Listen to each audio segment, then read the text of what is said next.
L'intégrité, c'est des fois assumer des conneries qui n'ont pas été faites par toi. Dans ton équipe, quelqu'un peut faire un truc, tu peux... Dans ton association, on te reproche ce que tu n'as pas fait, que ton équipe a fait, que toi-même tu désapprouves. Et souvent, en tant que leader, c'est dur parce qu'il faut que toi, tu prennes, tu dises, oui, c'est vrai, on a tort, on a merdé. Et tu prends pour toi. Et tu essaies de solutionner. Moi, ça m'est déjà arrivé plein de fois que des créateurs qu'on avait nous reprochaient quelque chose qu'un de mes employés a fait, qui n'est pas ce qu'il est censé faire, mais je peux pas juste dire, ah, c'est mon employé qui a merdé. Ah oui. Non, parce que j'ai vu des dirigeants faire ça, je fais, wow, ne dis pas ça. Non. Shalom.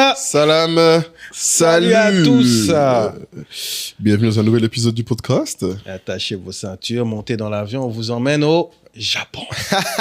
En passant par les États-Unis, le Brésil et la France. Ouais. C'est ça. Et on a cité le Liban. Non, on va plutôt au Liban. Ah bon, au Liban, parce que c'est là où il est planqué maintenant. Donc, épisode spécial et de l'entrepreneur sur tonton Carlos Ghosn. On s'est dit quand même que c'était intéressant parce que pour le coup, c'est un sujet dont beaucoup de gens parlaient. C'était quand même une histoire fantastique. Et dedans, il y avait des bonnes leçons business. Donc, on s'est appuyé sur l'interview qu'il a fait chez Légende en exclusivité. Donc, si vous cherchez la discussion complète, vous savez où aller. Hein. Il y a beaucoup de folklore dedans que je trouve intéressant. Son enfance, comment il s'est évadé. Alors, juste précision, Carlos Ghosn, qui est un des plus gros dirigeants de ces 30 dernières années. Dirigeant d'entreprise, de Renault, de Nissan. Qui s'est notamment fait connaître pour avoir sorti Nissan de la panade. Une grosse galère et en refaire un des leaders mondiaux. Et qui défraie la chronique. Le grand public, on va dire, a plutôt entendu parler de lui récemment parce qu'il a eu des problèmes judiciaires avec le Japon. Et justement, de Nissan. Et il s'est évadé. Voilà. De prison.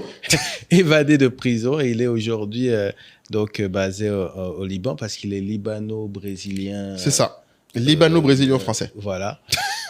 Et donc, comme le Liban refuse l'extradition de ses ressortissants, il est à l'aise là-bas. Il fait avec des sa famille. Interviews. Voilà. Il raconte un peu ce qui s'est passé. Mais il faut vraiment se rendre compte que c'est un des dirigeants les plus marquants.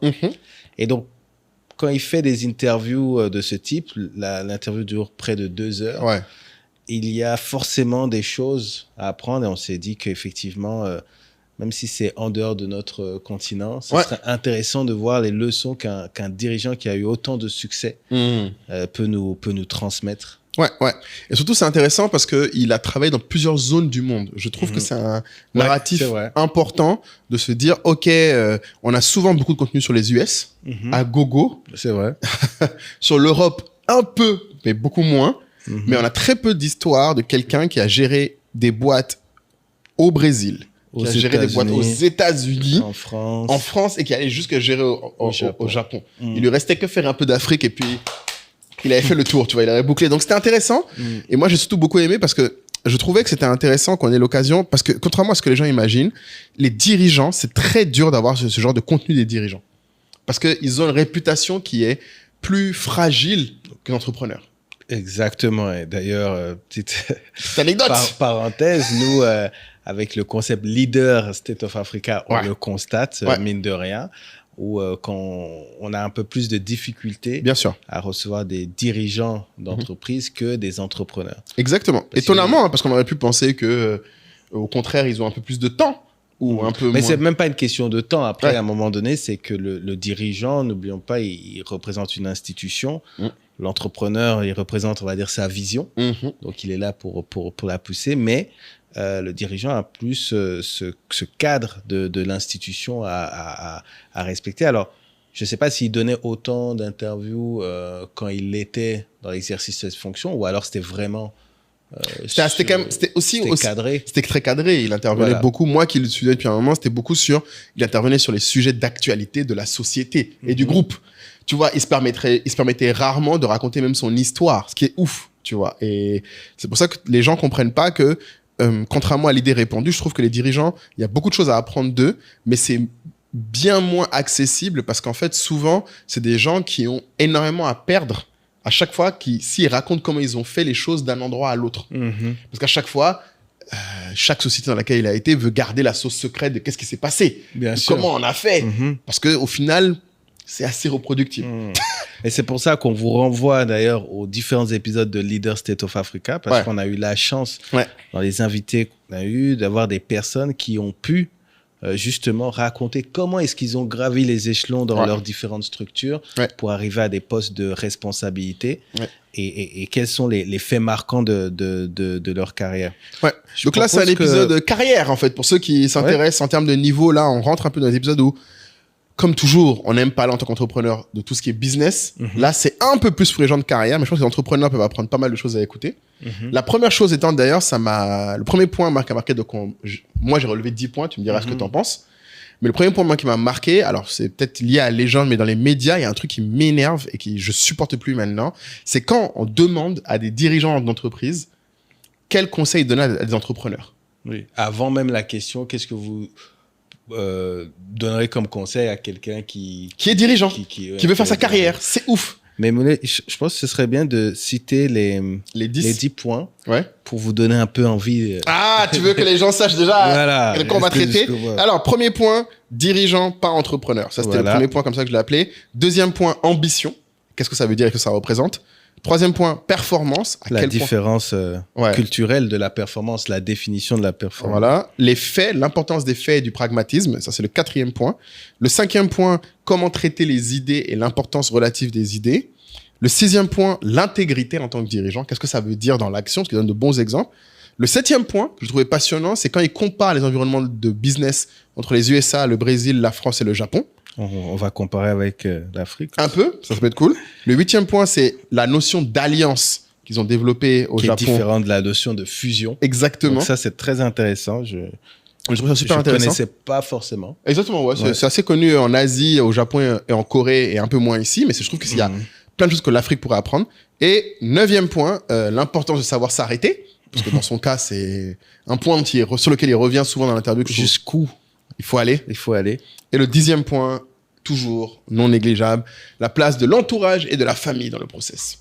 Voilà. Exactement. Vous êtes prêts pour nous suivre autour de ces 10 points?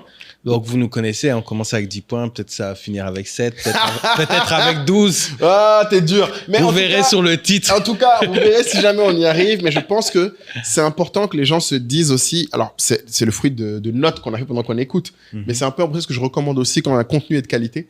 C'est un peu d'essayer de se dire qu'est-ce que j'en retiens et qu'est-ce que je ferais différemment après. Et moi, justement, dirigeant pas entrepreneur, maintenant, c'est devenu un truc, comme je te dis, qui mérite où, à chaque fois, je porte énormément attention. Tu vois, par exemple, on ne pose quasiment jamais, très peu de médias en tout cas, mais les meilleurs le font. On ne demande pas aux dirigeants pourquoi ils ne sont pas entrepreneurs. Personne ne leur demande. Oui, mais de la même manière qu'on ne demande pas à un entrepreneur pourquoi est-ce que tu n'es pas salarié. Pourquoi tu n'es pas salarié? Ben, si, on leur demande tous à eux pourquoi ils ont choisi de ne pas être salariés. Quand tu es entrepreneur, c'est la première question limite qu'on te pose souvent pour demander où vient l'idée ou pourquoi ne pas avoir été salarié. Oui, mais tu demandes quand même à la personne qui est dans la situation la moins marginale. Ouais. Enfin non, tu demandes à la personne qui est dans la situation marginale pourquoi il n'a pas choisi on va dire la voie commune. La voie commune. Ça, c'est plus connu. Voilà. Mais donc, demander à la personne qui a pris la voie commune. Mais du coup, ça m'intéresse. Si tu devais demander à chaque salarié pourquoi tu n'es pas entrepreneur, ce serait... Non, ce serait sans fin. Mais ce qui serait intéressant, c'est du coup, pourquoi tu demandes à cette personne qui a pris le chemin commun de conseiller ou de donner des conseils aux gens qui ont pris le chemin marginal? Moi, je pense que Guillaume Play, donc, qui est l'animateur, c'est qu'il a un gros public entrepreneur. Ouais. Et donc, du coup, il profite de cette lucarne-là. Pour demander. Il sort un mot-clé, si tu veux. Mais la grande question, c'est est-ce que les entrepreneurs devraient demander avis à des dirigeants tout court? Moi, je pense pas. Alors ça, c'est un autre sujet. Ça, moi aussi, je pense que oui. Moi, je pense que... Je pense que oui. Je pense qu'à un moment donné, selon les niveaux, encore une fois, il y a un moment donné où l'entrepreneur, donc, il a fini son premier niveau. Il va dans le deuxième niveau. Et donc, dans le deuxième niveau, tu arrives dans, allez, on va dire plus entre le 2 et le 3. Voilà, le troisième, merci. Là, on commence d'accord. Pour info, on parle des niveaux d'entrepreneuriat de SOA que vous pouvez retrouver dans la tribu, mais que si vous nous suivez avec attention, vous connaissez. Donc, niveau 3, c'est quoi? C'est plus de 1 million d'euros de chiffre d'affaires. Exactement. Donc, à un moment donné, quand tu te poses la question, comment est-ce que je passe de 1 million à 3, à 5, 6 tu as le sujet des process, tu as le sujet des systèmes d'information. En fait, tu as tout ce que tu vois par défaut dans un corporate. Et donc, Et donc, là, à ce moment-là, il y a si tu tombes sur les personnes qui, dans les corporates, ont mis en place des choses, voilà. là, tu peux le faire. Bon, si c'est des personnes qui ont trouvé les choses comme ça, là, c'est différent. Tu vois, là, tu viens de donner 2 nuances. Donc, en fait... Des intrapreneurs. Des intrapreneurs, exactement. Ouais. Donc là, tu viens de dire qu'un entrepreneur peut prendre des conseils d'un dirigeant, 1, quand il est au niveau suffisant, et 2, quand le dirigeant en question est celui qui a mis en place. Alors que Carlos Ghosn a rarement mis en place. Hein. Le gars, il a toujours été très, très, très, très haut. Non, il n'a pas mis en place lui-même, mais il a pu impulser des certaines changements. choses. Tu vois, quand à un moment donné, il parle du plan de résurrection de Nissan. Ouais, les 20 milliards. Voilà. Non, 20 milliards, c'est Renault. 20 milliards, c'est Renault. Oui, ça, 20 milliards, c'est Renault. Non, c'est comment est-ce qu'il va... La banque lui dit, bon, OK, il y a un nouveau dirigeant, vous êtes le nouveau dirigeant, on vous donne 3 mois pour faire le plan. Et il dit vraiment, si j'avais 6 mois, j'aurais pris 6 mois. 3 mois, c'était vraiment peu. Short, ouais. Mais bon, je pense que ça rappelle aussi l'importance de faire les choses de manière rapide, enfin la capacité à faire les choses, des éléments, de produire des éléments stratégiques. Ouais. Dans un laps de temps court. Oui, bien sûr. La pression est la même. Oui, voilà. Ça, je pense qu'il y a parfois, tu vois, ouais.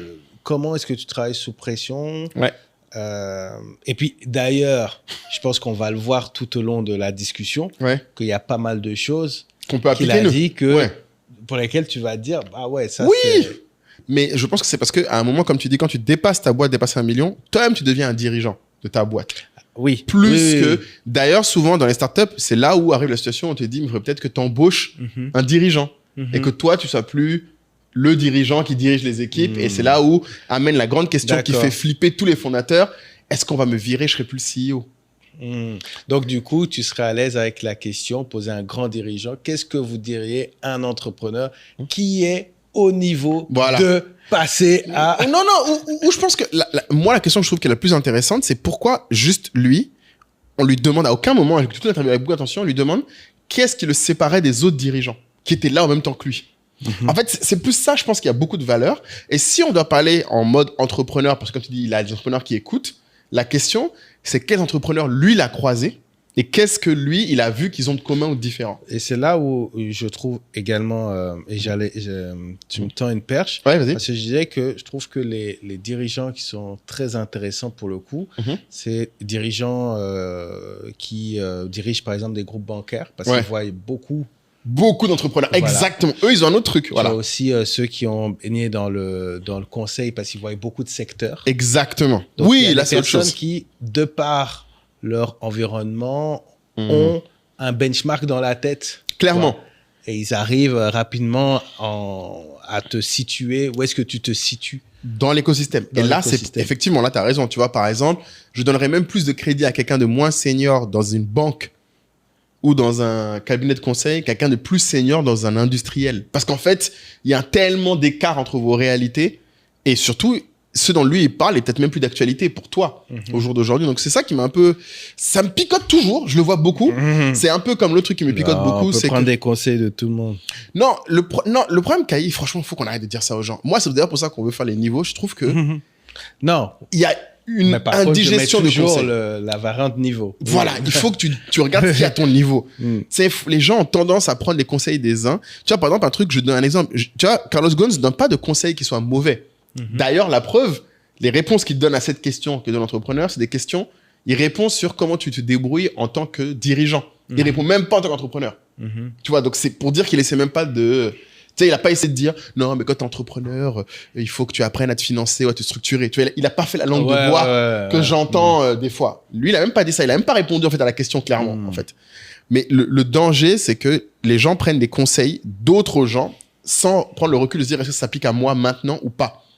Et l'autre versant, c'est que du coup, ils devraient chercher des entrepreneurs de leur niveau ou des gens qui sont juste devant toi. Tu sais, le meilleur conseil, c'est la personne qui est à un niveau au-dessus de toi et qui vient de quitter ton niveau.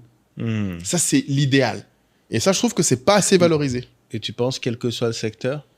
Je pense que c'est l'idéal, dans tous les secteurs. Parce que même moi, je regarde, les meilleurs conseils que j'ai eus, c'est les entrepreneurs qui étaient dans le même domaine que moi quelques semaines avant. Mais ils étaient dans le même domaine. Ouais. Non, et tu veux dire, ils étaient dans le même niveau quelques mois avant toi, voilà. Mais est-ce qu'ils étaient forcément dans le même secteur? Non, voilà, domaine. Le domaine dans le secteur. Moi, je parle de start-up, je parle pas du e-commerce. Tu vois, domaine, c'est le type d'entreprise, pour faire très clair. Donc, tu vois, par exemple, moi, ça va être dans le service. Voilà, toi, B2B service. Ouais, c'est pas pareil quelqu'un qui a fait du B2C. C'est vrai qu'il faut qu'on fasse attention à ça. Je me rends compte qu'on l'explique pas bien aux gens, mais le domaine de l'entreprise, c'est pas son secteur. C'est son activité. Moi, je parle de domaine, c'est plus alors on va dire le business model. C'est plus clair pour les gens. Voilà. Quelqu'un qui a un business model similaire, qui vient de passer le niveau. Ouais, ça, c'est l'idéal pour les conseils. Mais quelqu'un, en fait, c'est pareil pour moi dans la carrière. Tu vas pas demander des conseils de carrière à quelqu'un qui, au final, lui, il est PDG depuis... Enfin, il a été DG pendant 10 ans. C'est toi qui viens de Troufion, qui vient de commencer dans la boîte junior. Il peut te donner des règles générales, mais il sera jamais aussi bon que le gars qui est dans une boîte, qui vient de passer senior. Qui vient de passer le tout de junior. Donc bon, ça, c'était intéressant. Point 2. Point 2, ambition. Le mot le plus galvaudé des internets pour moi. Mais j'ai trouvé qu'il a dit quelque chose de très vrai et que je trouve qu'on n'entend pas assez souvent. Il a dit que l'ambition, c'est pas juste le fait que tu aies envie de grandes choses, c'est que tu choisisses des missions difficiles et que tu prennes le risque d'échouer. Ouais. Et ça, j'avoue, c'est un truc que j'ai remarqué que la plupart du temps, les gens autour de moi qui disent « Ah, ouais, j'ai de l'ambition, mais j'ai pas encore trouvé comment, quel est mon truc ?» J'ai remarqué que souvent, le gros problème, c'est que les gens ne choisissent pas des choses... Ils restent dans des choses qui sont assez faciles. Ils prennent les choses safe, pour faire simple. C'est-à-dire que c'est souvent ça qui, d'ailleurs, moi, m'irrite. C'est quand j'entends des gens qui disent « Moi, je suis ambitieux. » Et quand tu les regardes, ils sont médiocres dans les risques qu'ils prennent. C'est-à-dire qu'ils restent vraiment toujours dans le « Ah, moi, je vais pas risquer d'aller là-bas. C'est trop m'exposer. J'ai pas envie parce que les gens peuvent mal parler de moi. J'ai pas envie de prendre ce truc-là parce que si je fais ça, je pourrais plus rentrer chez moi quand je veux. » Tu vois, la charge de travail à prendre. Et je parle même pas de... Alors lui... Le mec, il s'est exporté dans des pays qu'il connaissait pas, il parlait pas la langue à chaque fois quasiment. Tu vois, là, c'est encore plus violent, je trouve. Moi, je l'ai vu, parce que c'est la deuxième fois que j'entendais ça cette semaine sur le fait que tu progresses quand tu es dans la difficulté. Et en fait, je l'ai vu, quand j'écoutais ça, je l'ai reçu avec une casquette de manager. C'est-à-dire, je me suis dit, OK, c'est les managers qui ont surtout besoin d'entendre ça. Les leaders qui ont surtout besoin d'entendre ça parce que parfois le manager est frileux lui-même pour donner une mission difficile à certains éléments. Parce que tu veux donner une mission pour laquelle la personne a un pourcentage de réussite assez élevé. Sauf que, est-ce que tu vas vraiment, au bout des choses, est-ce que tu vas vraiment créer la valeur que tu veux si tu es pas un peu déraisonnable? Exactement. Mais il faut le soutenir. Tu vas aller, tu vas aller créer, tu vas aller casser des portes. Et ça m'a fait beaucoup réfléchir parce que voilà, on veut pas. Tu vois, il y a deux façons de le voir. Toi, tu peux dire, c'est aussi aux gens de prendre en main leur carrière et de réclamer des challenges difficiles. Exactement. C'est ce que tu as dit. Mais moi, je vois aussi, j'en appelle aussi aux managers, aux leaders, de prendre vos meilleurs éléments et de les mettre dans des situations difficiles pour qu'ils prennent goût. Tu vois? Parce que peut-être que parfois, ils en ont juste pas l'idée ou le moment où ils voient pas quel serait le challenge. Tu vois, il y a des gens, ils sont prêts. Mais ils ont besoin parfois que, tu vois. Mais la question, c'est, ils sont prêts, mais est-ce qu'ils en ont envie? Et c'est là où je pense que tu as raison. Il faut que le manager crée l'envie. Voilà. En fait, c'est là le travail du manager. Et d'ailleurs, bon, on en a pas mis dans les trucs qu'on a cités, mais c'est un truc, je trouve qu'il a très bien dit, mais c'est plus le lien avec la partie 3, la performance, où il dit que pour lui, en fait, ce qui distingue un manager d'un leader, c'est quand le leader, c'est quand tu réussis à faire des choses aux gens qui n'imaginaient pas faire ou qui ne pensent pas pouvoir faire et qu'après, ils en sont fiers. Non, mais c'est ça. Ça, c'est, je pense, l'une des... Bon, cette définition est très proche de la mienne, d'ailleurs, si vous suivez la définition que je dis souvent, c'est ça. C'est en fait, les gens vont faire des trucs, ils y croient pas ou ils ont pas envie, mais quand ils l'ont fait, ils sont fiers d'eux.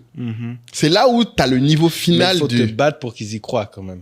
C'est là où tu as raison, c'est là où le travail du manager. Et moi, d'ailleurs, c'est pour ça que je trouvais intéressant qu'ils disent ça, parce que l'idéal, même si tu peux, et c'est ce qu'on dit dans le monde des startups, c'est qu'en fait, il faut filtrer pour recruter des gens qui sont dans cette logique-là.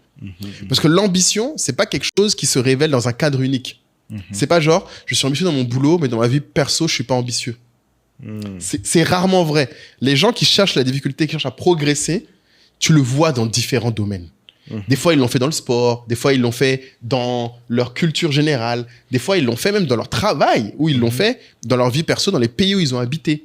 Tu vois, quelqu'un qui va te dire, moi, j'ai aimé le foot, mais il n'y avait pas de bon terrain à côté de chez moi. J'ai dû me coltiner 1 heure tous les jours, aller-retour. C'est déjà un niveau d'ambition qui n'est pas comparable au gars qui dit, j'aime le foot, mais qui jouait juste à côté de chez lui, même si t'es toujours le meilleur là-bas et qu'il apprenait rien. Tu vois, c'est ça. Et je pense, on parle beaucoup d'introspection, etc. Il faut se poser la question, quelle est la dernière fois où je me suis mis en danger? Alors, quand je dis mettre en danger, ça peut être, j'ai été dans ce cours de salsa, tu vois, où je connaissais rien, j'étais ridicule, etc. Mais le ridicule ne m'a pas arrêté. Oui. Je pense que le terme que tu veux dire, c'est vraiment ça. C'est se mettre à la frontière de ses capacités. Aller un peu plus loin que ce qu'on sait faire. Ça veut pas dire que, par contre, le risque, c'est il faut pas que vous risquiez votre boulot. On vous a pas dit de faire un truc que vous savez pas du tout, vous allez dire vous allez faire. Non. C'est faire un truc qui, a priori, tu ne sais pas le faire, mais tu as une idée du chemin ou une idée des capacités qu'il faut pour le faire. Non, c'est ça. Et je pense qu'il faut réussir à créer cette envie en tant que leader, tu vois. Sinon, d'ailleurs, tu perds les bons éléments, il paraît. D'ailleurs, il paraît que ça, c'est un truc que j'avais vu. On va en parler dans l'épisode carrière. Exactement. La densité de talent. Exactement, mais c'est très important parce qu'en fait, les gens bons, par contre, s'ils n'ont pas cette sensation, ils vont partir. Et ça, c'est une réalité. C'est souvent ce qu'on dit. À force de, quand tu prends l'habitude de ménager les gens, ceux qui pourraient faire plus, ils risquent de baisser leur niveau pour s'abaisser aux autres. Ils vont pas se buter quand tout le monde fait rien. Et ils vont se barrer. Prenez, pour parler de ménager ou donner la responsabilité à cette équipe, à son équipe, tu peux prendre l'analogie du moment où tu souhaites apprendre à ton fils à nager, par exemple. Oui, exactement. À ton enfant à nager. C'est-à-dire qu'il peut ne pas avoir envie. Oui. Mais est-ce que tu vas laisser ne pas avoir envie? Non, tu vas te battre pour créer cette envie. Exactement.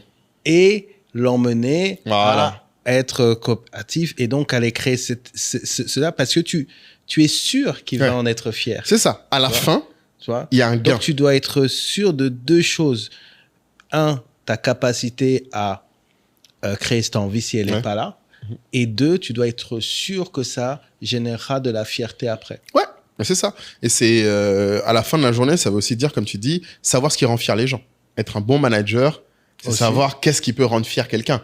Parce qu'à la fin de la journée, souvent, c'est pas que l'argent. Parce que les gens ont tendance à penser que le seul moyen de pouvoir rendre fier quelqu'un, c'est l'argent. Parce que c'est la façon facile dont les gens viennent vers toi. D'ailleurs, ils se disent, je veux être augmenté. Mais en fait, ils te disent rarement, je veux faire quelque chose de plus dur. Mais tu sais ce qui est dur dans ça, parce qu'on dit, on en parlait l'autre fois avec les disques, etc., la psychologie collective, c'est toujours ce sujet de, il faut savoir ce qui rend fier les gens, il faut savoir comment les gens, et puis pouvoir s'adapter, c'est ça être un bon manager. Mais la plus grosse difficulté, c'est que les gens ne savent pas eux-mêmes. Il faut leur apprendre. Les gens savent pas. Tu as tout à fait raison. Mais c'est ce qui distingue d'ailleurs les meilleurs. Tu as dit tout à l'heure les meilleurs. Les bons et les meilleurs employés, ils ne savent peut-être pas qu'est-ce qui leur manque ou ce qu'ils veulent, mais ils ont une idée claire de qu'est-ce qui les motive ou qu'est-ce qui les pousse. En général, c'est ça d'ailleurs, avoir un plan. Le plan peut être erroné, ils vont te dire, j'ai envie de faire ça parce que. Et toi, tu peux leur dire, mais ce parce que là, en fait, pour l'accomplir, il faut que tu fasses ça. Moi, je me souviens, j'avais un de mes employés qui était super talentueux donc en création de vidéos, etc., en gestion de vidéos, mais qui me disait, à terme, il a envie de devenir un directeur marketing. J'ai dit, en fait, du coup, il faut que tu apprennes toute la partie insupportable du copywriting, qu'il n'aimait pas. Je lui ai dit, mais tu peux pas dire, je veux... Non, lui, il veut être directeur, il t'a dit. Non, mais... non, mais après, en plus, quand je lui demande pour être directeur marketing, tu vois, il te cite il te dit, j'ai envie d'être comme Virgil Abloh. Qui a été un artiste qui a pu monétiser. Tu vois, il te donne des vrais trucs, tu vois. Et tu lui dis, mais Virgil Abloh, mon ami, il est pas arrivé chez Louis Vuitton comme ça. Suprême, quand il a commencé au début, il a dû se coltiner de faire les campagnes. Tu crois qu'il faire les campagnes de Suprême au début, c'était venir faire juste une chaussure. Et puis, il a eu le meilleur professeur du monde. Kanye. Tu vois, non, et c'est pareil. Qu'est-ce qui fait que Kanye n'est pas juste un musicien? Donc, tu vois, tu as le point là-dessus. Et ça amène, d'ailleurs, c'est une belle transition sur le 3e point, qui est la performance. Et ça, c'est un truc que j'avoue qui est pour moi, dans le monde entreprise, c'est très bien que lui le dise. Parce que faut chaque fois qu'on rappelle qu'est-ce qu'il a dit dessus. C'est drôle. Ce qu'il a dit dessus, j'ai bien aimé, c'est il a dit, à un moment, le gars lui demande, Guillaume Play lui demande... la différence entre les US et la France, c'est ça? Oui, juste avant ça, on lui a dit, mais pourquoi, quand il a dit la US et la France, il a dit, mais pourquoi on vous a choisi, vous, pour pouvoir venir chez Renault? Il a dit, la performance. Il a simple. Performance. C'est obvious, genre, en mode, de quoi vous parlez, en fait? Il dit, il est venu, il a dit, il a fait ça là-bas, donc il peut le faire là-bas. Simple. Et ça, c'est ce qui est beau dans le monde du business, et encore plus, je trouve, dans le monde corporate. Encore dans l'entrepreneuriat, la performance, c'est très relatif. Tu peux avoir un super produit, mais il y a tellement d'autres paramètres qui font que tu peux ne pas y arriver que, au final, ça se fait pas forcément. Mais en entreprise, si tu es performant, normalement, c'est obvious. En fait, c'est pas un truc qui se discute. Et ça, c'est intéressant parce que je me rends compte que beaucoup de gens veulent progresser, mais ne se posent pas la question est-ce que je suis performant. Tu vois, autant tout à l'heure, on a dit qu'il faut être ambitieux, mais en fait, une fois que tu as dit je veux être ambitieux, la première étape, c'est d'évaluer ta performance. Il faut se dire, est-ce que ce que je fais aujourd'hui, je suis vraiment bon? Est-ce que je performe? Parce que comme on dit, tu peux pas faire mieux si tu n'arrives pas déjà à faire bien. Et les gens ont tendance à oublier ça. J'ai vu que beaucoup de salariés à qui je parle, qui se posent les questions effectivement sur leur carrière, moi, la première étape, je leur dis, mais qu'est-ce qui te garantit déjà que dans ton boulot que tu fais là, tu es bon? Parce que souvent, ils veulent changer de carrière. Je leur dis, mais d'accord, mais est-ce que déjà, dans ce que tu faisais là, tu étais bon? Non, mais justement, c'est parce que j'aime pas. Faire. Mais dans quels éléments te montrent que dans ce que tu aimes, tu vas faire bien? Et là, en général, la réalité, c'est que c'est ta capacité à faire, et il disait, bosser énormément. Non, mais oui. Et... En fait, quand on recrute à ce niveau-là, donc là, on est en train de parler de recrutement de dirigeants d'une boîte qui fait plusieurs dizaines de milliards de dollars de chiffre d'affaires, on ne se pose pas la question ou l'hypothèse, j'espère qu'il sera performant. Non, exactement. On ne peut pas se le permettre. Non, c'est trop risqué. On ne peut pas se le permettre. En fait, voyez-le comme un recrutement au foot. C'est-à-dire que j'ai besoin de quelqu'un qui va me planter 30 buts par saison. Allez, terminé. Mais je vais aller prendre quelqu'un qui plante 30 buts par saison là où il est. Tu vois, ça coûte cher. C'est ça. Mais tu ramènes Erling Haaland. Tu as donné les noms. Mais si tu ramènes le gars qui sort du centre de formation de Metz, il a mis 2-3 buts. J'espère que... Bon, soit tu es un génie, tu as un talent, vision, tu vois, ou soit tu acceptes que tu le développes pour atteindre ce niveau-là. Mais en entreprise, c'est pas comme ça souvent. C'est ça. Et très souvent, dans le plus grave, je trouve, c'est que dans le recrutement, le plus grave, c'est quand la question ne se pose même pas. C'est-à-dire qu'on est tellement dans le blabla, l'entretien, discussion, on se pose même pas la question de ce qu'on appelle le track record. Exactement. Ça veut dire quel est ton palmarès, quelles sont tes stats. Qu'est-ce que tu as fait? Quelles sont tes stats? Et donc, on l'évoque vaguement, finalement, en entretien. Oui. On vérifie 1 fois sur 7. Exact. Tu vois, et après, on prie. Voilà. Bon, c'est bien de prier. Mais c'est sûr. Comme on dit, ça aide. Mais aide-toi. Mais voilà. Et puis le Seigneur t'aidera. La première étape, c'est effectivement les références. Et tu as raison, parce que le track record, souvent, d'ailleurs, c'est comme ça que les opportunités arrivent. Quand les gens me disent j'ai envie de changer de boulot et qu'ils disent je ne sais pas, je trouve pas, je dis mais c'est peut-être parce que tu n'es pas assez performant. Parce qu'en général, quand tu es bon dans ce que tu fais, les gens te proposent. Oui, ou tu sauras comment le vendre aussi. Tu sauras. Et moi, je t'assure que, et c'est ce qui est beau dans son explication à Carlos Ghosn, il explique, il dit, d'ailleurs, vous pouvez regarder, il explique, quand il est allé il allait d'abord au Brésil, chez Michelin, au départ. Oui. C'était parce que, bon, déjà, il était le seul à parler portugais, donc ça les arrangeait bien, mais parce que c'était la merde au Brésil, 3000% d'inflation. Donc, personne ne voulait y aller, donc c'était chaud, et 2, quand il y est allé, ce qu'il a fait, qu'on l'a appelé après pour aller aux États-Unis, c'est parce que là-bas, il a délivré. Quand il a quitté les États-Unis, qu'on l'a appelé pour venir de chez Michelin à Renault, c'est parce qu'il a délivré. Et donc, et ce qui est beau, c'est que, parce que j'ai déjà entendu des gens qui me disent, oui, est-ce qu'il faut que j'aille voir des chasseurs de tête? Comment je fais pour changer de carrière? Comment je fais pour progresser? En fait, la première étape, c'est être grave performant. Parce que de deux choses l'une, si tu es super performant, peut-être que l'endroit où tu es va déjà te valoriser et te donner de plus en plus de responsabilités. Et même si eux le font pas, d'autres gens vont souvent venir vers toi. Donc ça, c'est un truc que j'ai bien aimé. Et donc, ça amène l'autre point, c'est les faits, je crois. Le pragmatisme, c'est, comme tu as dit, c'est qu'on lui a posé la question au final de qu'est-ce qu'ils voient le plus souvent que les gens font pas, en fait. Les gens ont tendance à se raconter des histoires. Alors ça, pour le coup, entrepreneur, employé, tout le monde là, notre plus gros défaut, à tous. Et je pense dans le monde du business, le plus dur, c'est le pragmatisme de se dire, d'un point de vue factuel, voilà ce qui marche, voilà ce qui marche pas. Ouais, pour ceux qui comprennent pas, vous pouvez même utiliser le terme réalisme. C'est-à-dire, quelle est la réalité? Tu vois, et ça, je sais que c'est des choses auxquelles je suis très, très attaché. C'est-à-dire que je pense que c'est notre cerveau qui joue comme ça, tu vois. Le client est plutôt emballé. Du client qui est plutôt emballé, on raconte une histoire en interne. Le client est va signer. Voilà, c'est ça. Je connais cette histoire. Après, on a signé. Voilà. Il devient. C'est très dangereux. Le téléphone arabe sur les convictions, il y a rien de pire. C'est très dangereux. Donc tu te racontes un truc. Moi, j'ai déjà eu des cas où le client te dit. On va partir sur ça. Mais ça, c'est pas signé avant 2 ans, c'est pas signé avant 1 an. Amine, il faut dire ça aux gens. En fait, ce qu'il faut rappeler, c'est que la distance que vous prenez pour faire du 0 à 80%, à 90%, est limite plus rapide que de 90% à 100%. Le finish, là. Le finish, c'est incroyable. Et moi, toujours ça, c'est que 95, c'est pas 100%. Amen. Il y a toujours le truc, parce que ça peut être 95, ça peut rester bloqué là pendant des années. C'est ça. Et c'est valable dans tout. On voit, dernière minute du match, dernière minute du film, En fait, et ce truc-là, ça fait vraiment, vraiment la différence. Parce que moi, je vois beaucoup de cas dans les dossiers où on arrive à 90% et il y a un relâchement. Ah oui, les gens se disent c'est bon. Voilà. Et c'est là où on se raconte une histoire. On se raconte l'histoire de « j'y suis arrivé ». Il y a sûrement un truc psychologique pour ça, un biais qu'on a. C'est le sunk cost fallacy, je pense. C'est quand tu as investi du temps sur quelque chose et que quelqu'un t'a donné quelque chose, tu présumes que ça va continuer. Du coup, tu mets ton effort sur quelque chose d'autre. Parce que tu te dis, il m'a dit OK, il a peut-être répondu à mes emails, donc ça va de soi. Ce qui est sain dans une relation personnelle.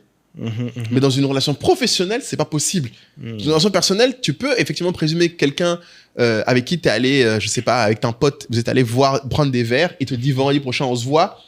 Pas besoin de rechecker 3 fois. Et encore, en Afrique, il y a des gens qui font ça quand même. Mais bon, ça, c'est un autre débat. Mais si tu as cette mentalité-là assez laxiste, par exemple, dans un domaine qui est très important pour une entreprise B2B, à savoir le recouvrement. Toi, le recouvrement, non, mon ami. Si tu te racontes des histoires, mais t'es mort. T'es foutu, c'est vrai. Tu vois, t'envoies un WhatsApp. Je dis souvent, parfois, les équipes disent, on dit, est-ce que tu peux relancer le client par rapport à notre facture? Et il m'a dit qu'il allait regarder. Ça veut pas dire qu'il va regarder. Peut-être qu'il y va. C'est ça. Mais sache que c'est pas sa priorité à cette personne-là. C'est sûr. Ça, c'est un très bon point. Tu vois, il a d'autres choses dans sa vie qui sont bien au-dessus de toi. Dans 48 heures, tu lui rappelles parce qu'il l'aura pas fait. Mais il m'a dit qu'il allait le faire. Et donc, tu vas l'engueuler en mode, tu m'avais dit. C'est ça. Et c'est pas personnel. Tu n'en veux même pas à la personne. C'est ça le point, je pense. Les gens le font un truc personnel, d'ailleurs. C'est pas une question de personne, c'est une question de système. Et ce qui est intéressant dans le pragmatisme, c'est, t'as dit un truc que j'ai remarqué que moi, je dis souvent aux gens, j'ai dit dans le podcast, je pense, des fois, les gens, tu dis le réalisme. C'est quoi la réalité? Et moi, je me souviens à mes employés, je leur dis toujours une phrase qui les avait choqués. Je leur dis, mais comment tu définis ce qui est réel et ce qui n'est pas? Et là, ils se disent, mais je sais pas, si je peux le toucher. J'ai dit, non. C'est bien, tu peux le toucher. Mais pourquoi tu touches?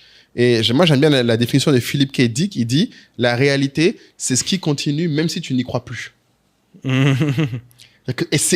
en fait, ça veut dire, c'est à la fin de la journée, il faut que tu te dises, et si jamais je pensais le contraire, est-ce que ça arriverait quand même? Si tu te dis, le client va pas me payer. Ce qui est la paranoïa. Et c'est beau parce que t'as d'ailleurs plein de livres qui disent que les entrepreneurs, il faut être parano. Parce qu'en fait, si tu pars du principe que ça ne va pas se faire, jusqu'à la fin du truc, t'es juste bonne surprise. Il a payé finalement. Mais du coup, tu pousses. Tu veux que ça arrive, mais tu pars du principe que ça va pas se faire. Et c'est même si t'as fait tout ce qu'il faut. Voilà, tu fais toujours ce qu'il faut parce que tu veux, mais jusqu'à la fin, tu agis comme si ça se faisait pas. Et ça te permet d'ailleurs, le pouvoir de la parano, donc c'est beau que je dise ça, mais le pouvoir de la parano en tant qu'entrepreneur, si tu es un entrepreneur paranoïaque, le pouvoir que ça crée, c'est que tu prépares toujours le pire. Par exemple, ton client t'a pas encore payé, tu vas pas commencer à embaucher des gens. Tu vas pas commencer à faire des dépenses parce que tu te dis, s'il me paye pas là, c'est pas moi qui vais assumer. Mais il y a un Reels qui avait fait beaucoup de buzz à SOA de Amir où il disait qu'il faisait des plans, que son problème avec l'argent, c'est de faire des plans sur l'argent qu'il n'a pas. Vous avez trop liké la vidéo. Et la vidéo là, ça lui a plu, ça lui a, il a cartonné. Mais moi, ça m'a effrayé. Sérieux? Comment vous likez ce genre de vidéo? Mais je pense que c'est l'honnêteté qui a touché les gens. Parce que les gens sont reconnus. C'est comme quand il a dit que lui, l'argent là, il s'est fait pour être dépensé. Le gars, tu dis que tu as fait un deal avec une personne, tu as fait la prestation, tu n'as rien signé, tu n'as rien truc, mais tu as déjà fait le plan sur ça. Sur son argent. Non, c'est chaud. Mais après, c'est un bon point. Ça, c'est le pragmatisme, je pense. Dans nos régions, c'est encore pire. Mais ce que j'ai bien aimé, c'est que lui, il disait en plus un truc qui était très propre. Donc, je pense qu'on va arriver un peu à cette histoire des États-Unis où il disait, à un moment, pour lui, ce qu'il aimait beaucoup aux États-Unis, c'est que c'était noir ou blanc. Très peu de gris. Exactement. Et très peu de gris. Ça m'a marqué parce que il disait, en fait, Guillaume, il lui demande, toi qui as fait les États-Unis, qu'est-ce qu'ils ont de meilleur que nous en business? Et il dit déjà, si tu fais pas de profit, tu vaux rien. Tu vaux rien. Amen. C'est très, très, très pragmatique là-dessus. Puis il dit, ah ouais, donc ils sont très pragmatiques, ils sont très froids. Et puis il dit, les Américains sont pas froids, mais ils sont froids en business. Exactement. Et ça c'est vrai parce que effectivement on a l'image de l'anglo-saxon plutôt cool. How you doing? Tu vois, fine, etc. Voilà. Mais il faut savoir que quand les anglo-saxons arrivent dans le business, là c'est autre chose. Moi je me souviens que j'avais été très marqué plus jeune quand je lisais les interviews de rappeurs, de machins US et tout, très marqué d'apprendre que quand ils font des feats, c'est payé. C'est payé, même entre potes. Oui, entre potes. Tu vois Kanye featuring Jay-Z, Kanye paye Jay-Z. Il n'y a pas de cadeau. Il n'y a pas de cadeau. Et c'est clair comme ça. Bon, chez nous autres, là, c'est... si tu commences à faire ça, les gens, va, grand frère. Genre, mais en plus, le problème, c'est que ce qui était beau, ce que j'ai aussi bien aimé, c'est quand il disait qu'aux États-Unis, justement, c'est... Moi, je me souviens d'ailleurs, quand je suis allé audité aux États-Unis, c'est un truc qui m'avait marqué. Il disait qu'à chaque fois, il trouvait que le siège, il y avait trop de « you guys talk too much ». En fait, on conjuguait trop, comme disent les Ivoiriens. C'est-à-dire que on disait que quelqu'un doit être viré. Lui, il disait, le DG des US disait « ce gars-là doit être viré ». La France tournait en mode « attendez, mais il faut qu'on vérifie que... » Il disait hey, « gars, laissez-moi virer le gars là en avance ». Et en fait, c'était ouf parce que des fois, ça créait une situation où c'était même pas légal. C'était juste, les Français avaient tendance à se dire, mais est-ce qu'on a vérifié que tout ce qui allait se passer n'allait pas créer des conséquences autres? Est-ce qu'il a bien déjà un remplaçant? Est-ce qu'il a déjà gars? Oui, mais là, je comprends les deux. Parce qu'en fait, les deux sont dans leur culture. C'est-à-dire que, exactement. En gros, l'Américain sait que autour, ça va pas changer puisqu'ils savent que ça peut arriver. C'est ça. Exactement. Tout le monde sait que ça peut tu peux arriver. te lever, tu viens au boulot, on te dit ramasse ils ont tous déjà vécu ça. Exactement. Où, ils ont vu quelqu'un. Voilà, il prend ses cartons et tout ça. Mais pour Français, c'est... Dans son environnement, c'est rare. Oui, c'est rare. En France, les gens partent et il y a un pot de départ, tu vois. Il y a pas d'ailleurs, je sais pas si c'est sur ce point aussi qu'on doit en parler, parce qu'après, il y a aussi la comparaison avec le Japon. Oui, on peut parler là, c'est génial. Voilà, au Japon, il dit c'est génial d'être dirigeant au Japon. Oui, il dit c'est incroyable. Puisque tous les employés ne contestent jamais ce que tu dis. Et ils le font, ils exécutent ce que tu dis. C'est vraiment la culture, c'est limite, c'est l'empereur. Donc, il dit, quand je compare à la France, la France, tu passes une énergie folle à convaincre, à dire. À convaincre et ensuite à vérifier si ce que tu as dit a été fait. Parce qu'ils veulent toujours discuter. Si vous suivez en classe, vous l'avez remarqué, nouveau branding pour la chaîne. Entrepreneur State of Africa laisse la place à State of Africa, un média plus global, un hub de savoir et d'outils pour vous permettre de passer le cap que vous souhaitez dans vos activités. Le branding, c'est bien, ça fait une belle vitrine, mais quand vous rentrez à l'intérieur, qu'est-ce qui se passe? À l'intérieur de la boutique, des nouveaux formats, des talks le week-end, des formats courts en semaine avec de l'investissement, du digital, de l'immobilier, bref, tous les sujets qui vous passionnent. On a parlé de la vitrine, on a parlé de la boutique et je viens aujourd'hui vous parler également de l'arrière-boutique, non, des fondations, la communauté, la tribu. Parce que c'est vous membres de la tribu qui fêtent l'essence de cette chaîne. Cette tribu, nous vous invitons à la rejoindre en 2026. C'est une opportunité de vous faire un réseau, d'être entouré par plus de 400 membres qui sont présents aux 4 coins du monde et qui se réunissent dans cette plateforme Skool où nous échangeons, nous débriefons des épisodes, nous lançons des nouveaux débats, nous faisons des masterminds, nous nous retrouvons même autour de meet-up où nous débattons jusqu'au bout de la nuit. Bref, où nous allons plus loin dans cette vision que représente State of Africa. La nouveauté, c'est que cette tribu a maintenant également une communauté sœur, si je peux dire, avec la tribu Level Up, un tiers de notre tribu qui est destiné à ceux parmi vous qui sont entrepreneurs et qui nous ont maintes fois demandé d'avoir une communauté beaucoup plus technique, beaucoup plus poussée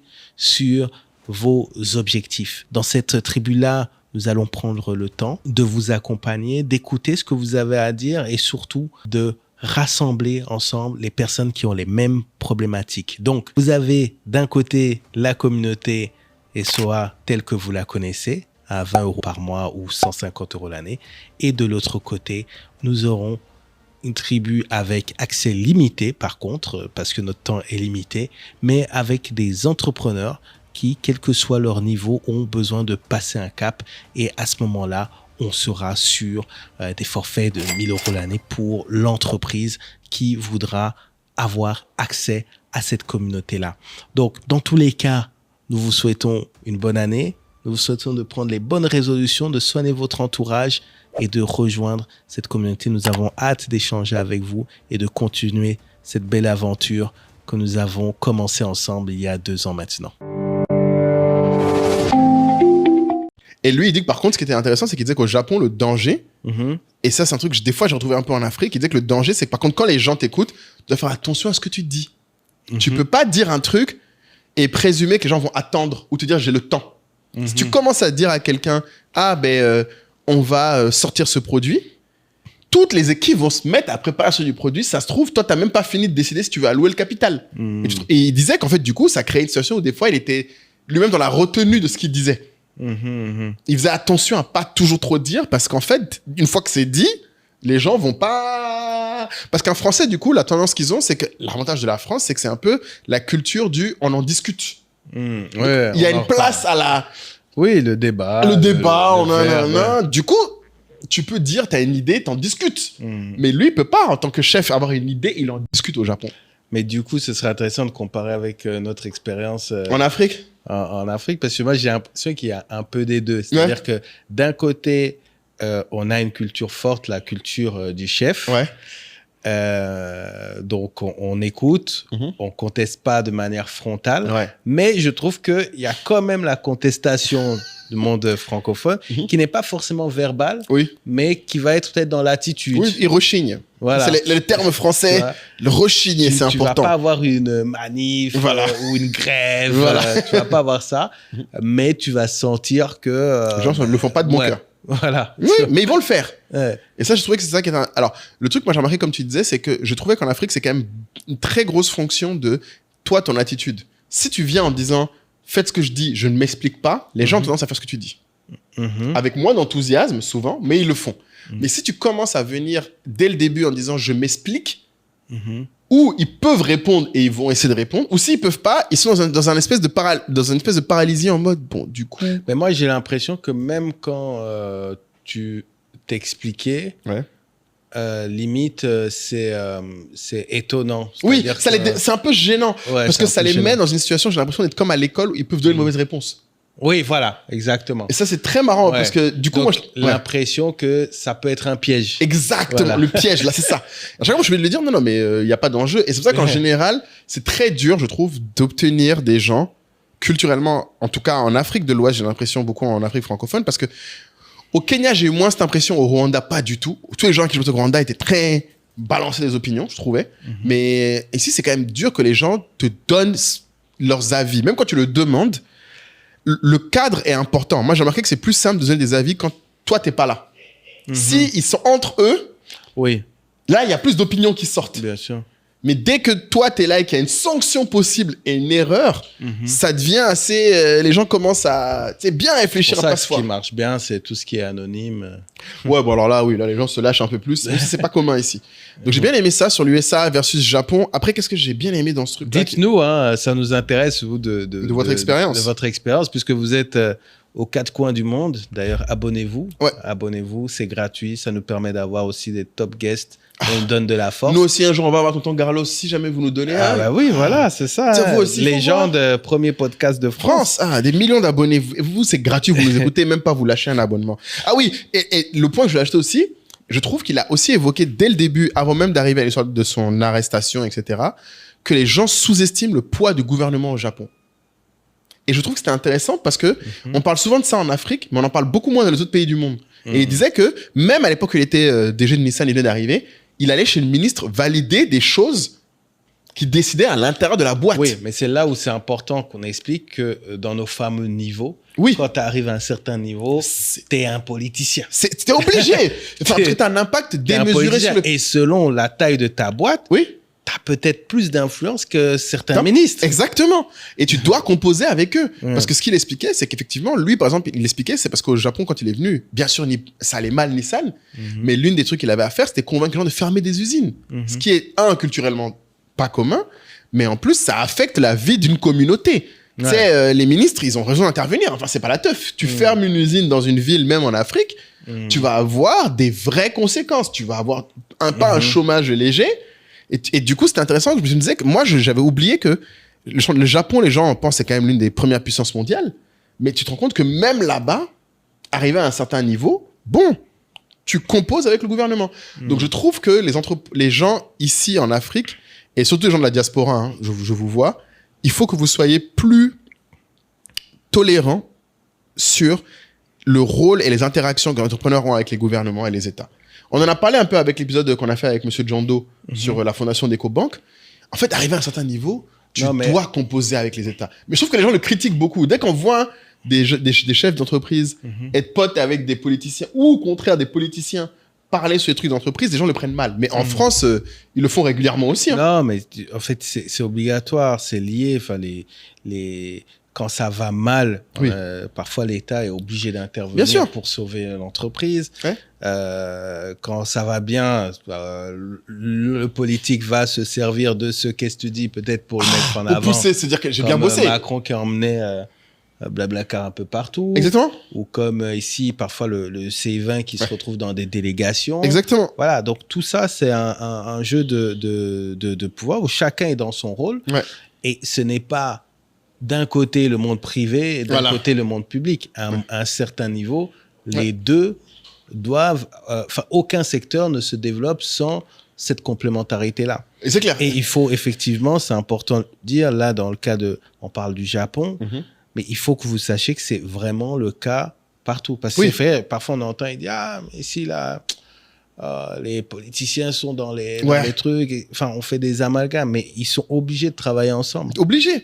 Et après, bien sûr, il y a toujours normalement, les frontières sont plus ou moins nettes, mais la réalité, c'est que si elles deviennent floues, comme ça arrive avec Forrest Gump, parce que monsieur s'est retrouvé en prison pour une affaire quand même qui est au final business, c'est quand même fou de se dire que tu te retrouves en prison pour un problème de gestion de ta boîte, parce que factuellement, c'était ça. Mais c'est juste la taille du sujet qui fait qu'en fait, l'impact est vu comme étant un problème national. Et c'est là où il faut se rendre compte qu'à un certain niveau, ça fait partie du game. Donc les gens se détendent en Afrique quand ça arrive, ce serait bien. Mais je comprendrais par contre si le débat était c'est effrayant pour un dirigeant, un entrepreneur, etc., d'arriver à ce niveau où t'es obligé de faire de la politique. Mais à ce moment-là, il faut choisir de ne pas aller dans ce niveau-là. Parce que si tu y vas, en tout cas, en fait, quand on parle des niveaux, il faut bien comprendre, encore une fois, qu'on ne dit pas que l'objectif est d'aller le plus haut possible. Non, l'objectif est de choisir le niveau qui vous intéresse. Donc, sachez ce qu'il y a dedans. Parfois, c'est très dur. Parfois, c'est beaucoup de contraintes. C'est pas toujours intéressant financièrement, physiquement, mentalement. Mais si tu décides d'aller au niveau 4, il faut que tu saches que tu vas composer avec la politique. Et il faut que les gens se rappellent ce qu'on avait dit. Chez nous, donc niveau 4, tu commences à dépasser 10 millions d'euros. attention, ça paraît petit quand les gens parlent de chiffres, mais il faut que tu te rendes compte, comme on l'a dit, dès que tu dépasses le niveau 4, donc tu arrives au niveau 5 à 50 millions, tu peux déjà être dans les plus grosses boîtes du pays. Les gens ont tendance à oublier, mais les top 500 des PME dans beaucoup de pays, les top 100 des boîtes dans beaucoup de pays, ça commence à ce niveau-là. 50 millions d'euros, t'es dans le top 10. Dans le top 500, c'est sûr, dans le top 100, je pense. Donc les gens se rendent pas compte. Donc ça, c'était super intéressant. Ah, après, c'est vrai qu'on n'a pas traité le sujet des idées. Où il disait que, bien sûr, comme tout le monde dit que ce qui compte le plus, c'est l'exécution. C'est pas juste l'idée.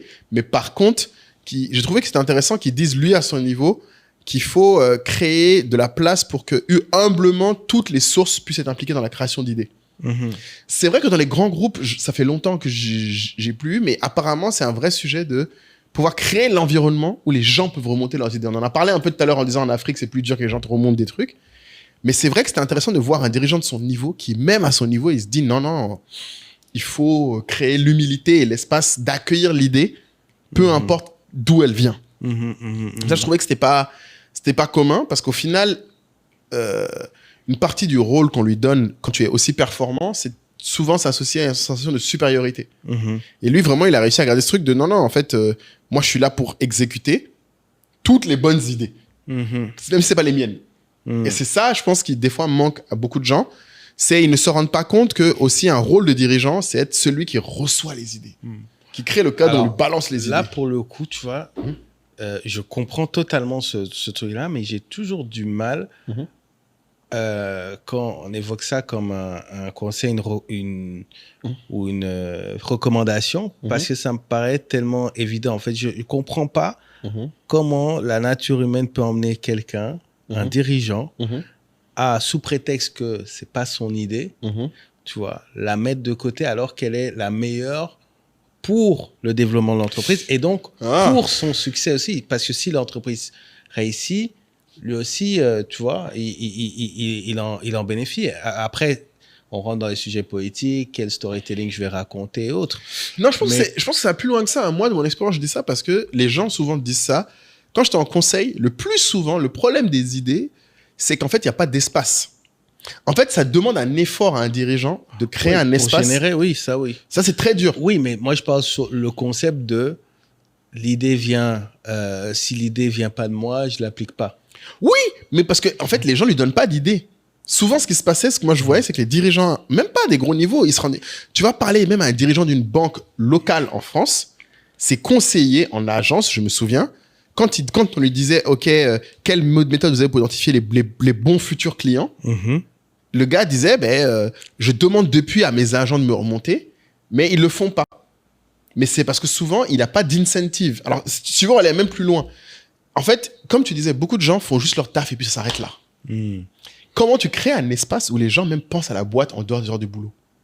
Comment tu crées un espace où les gens même, dans le boulot, se disent, on pourrait faire ça mieux? Et beaucoup de dirigeants, ce qu'ils font indirectement, c'est qu'ils sont tellement regardants sur les process, sur l'existant, que les gens ont l'impression qu'on ne peut pas leur dire de changer. Moi, c'est l'impression que j'ai eu, en tout cas, quand ils parlaient de ça, et que j'ai vu beaucoup de dirigeants, le problème, c'est, en gros, que tu montres aux gens que les choses existent pour une raison, donc il faut les faire comme ça, mais que c'est OK de proposer autre chose.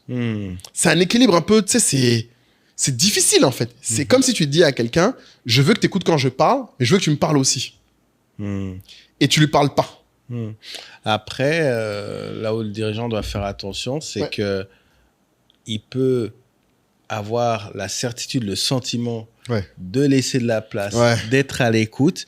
Mais si tu vas interroger les équipes, ils vont te dire que, en fait, je contribue plus parce que quand je contribue, de toute façon, je me fais défoncer. Ou c'est pas exécuté ou autre, tu vois.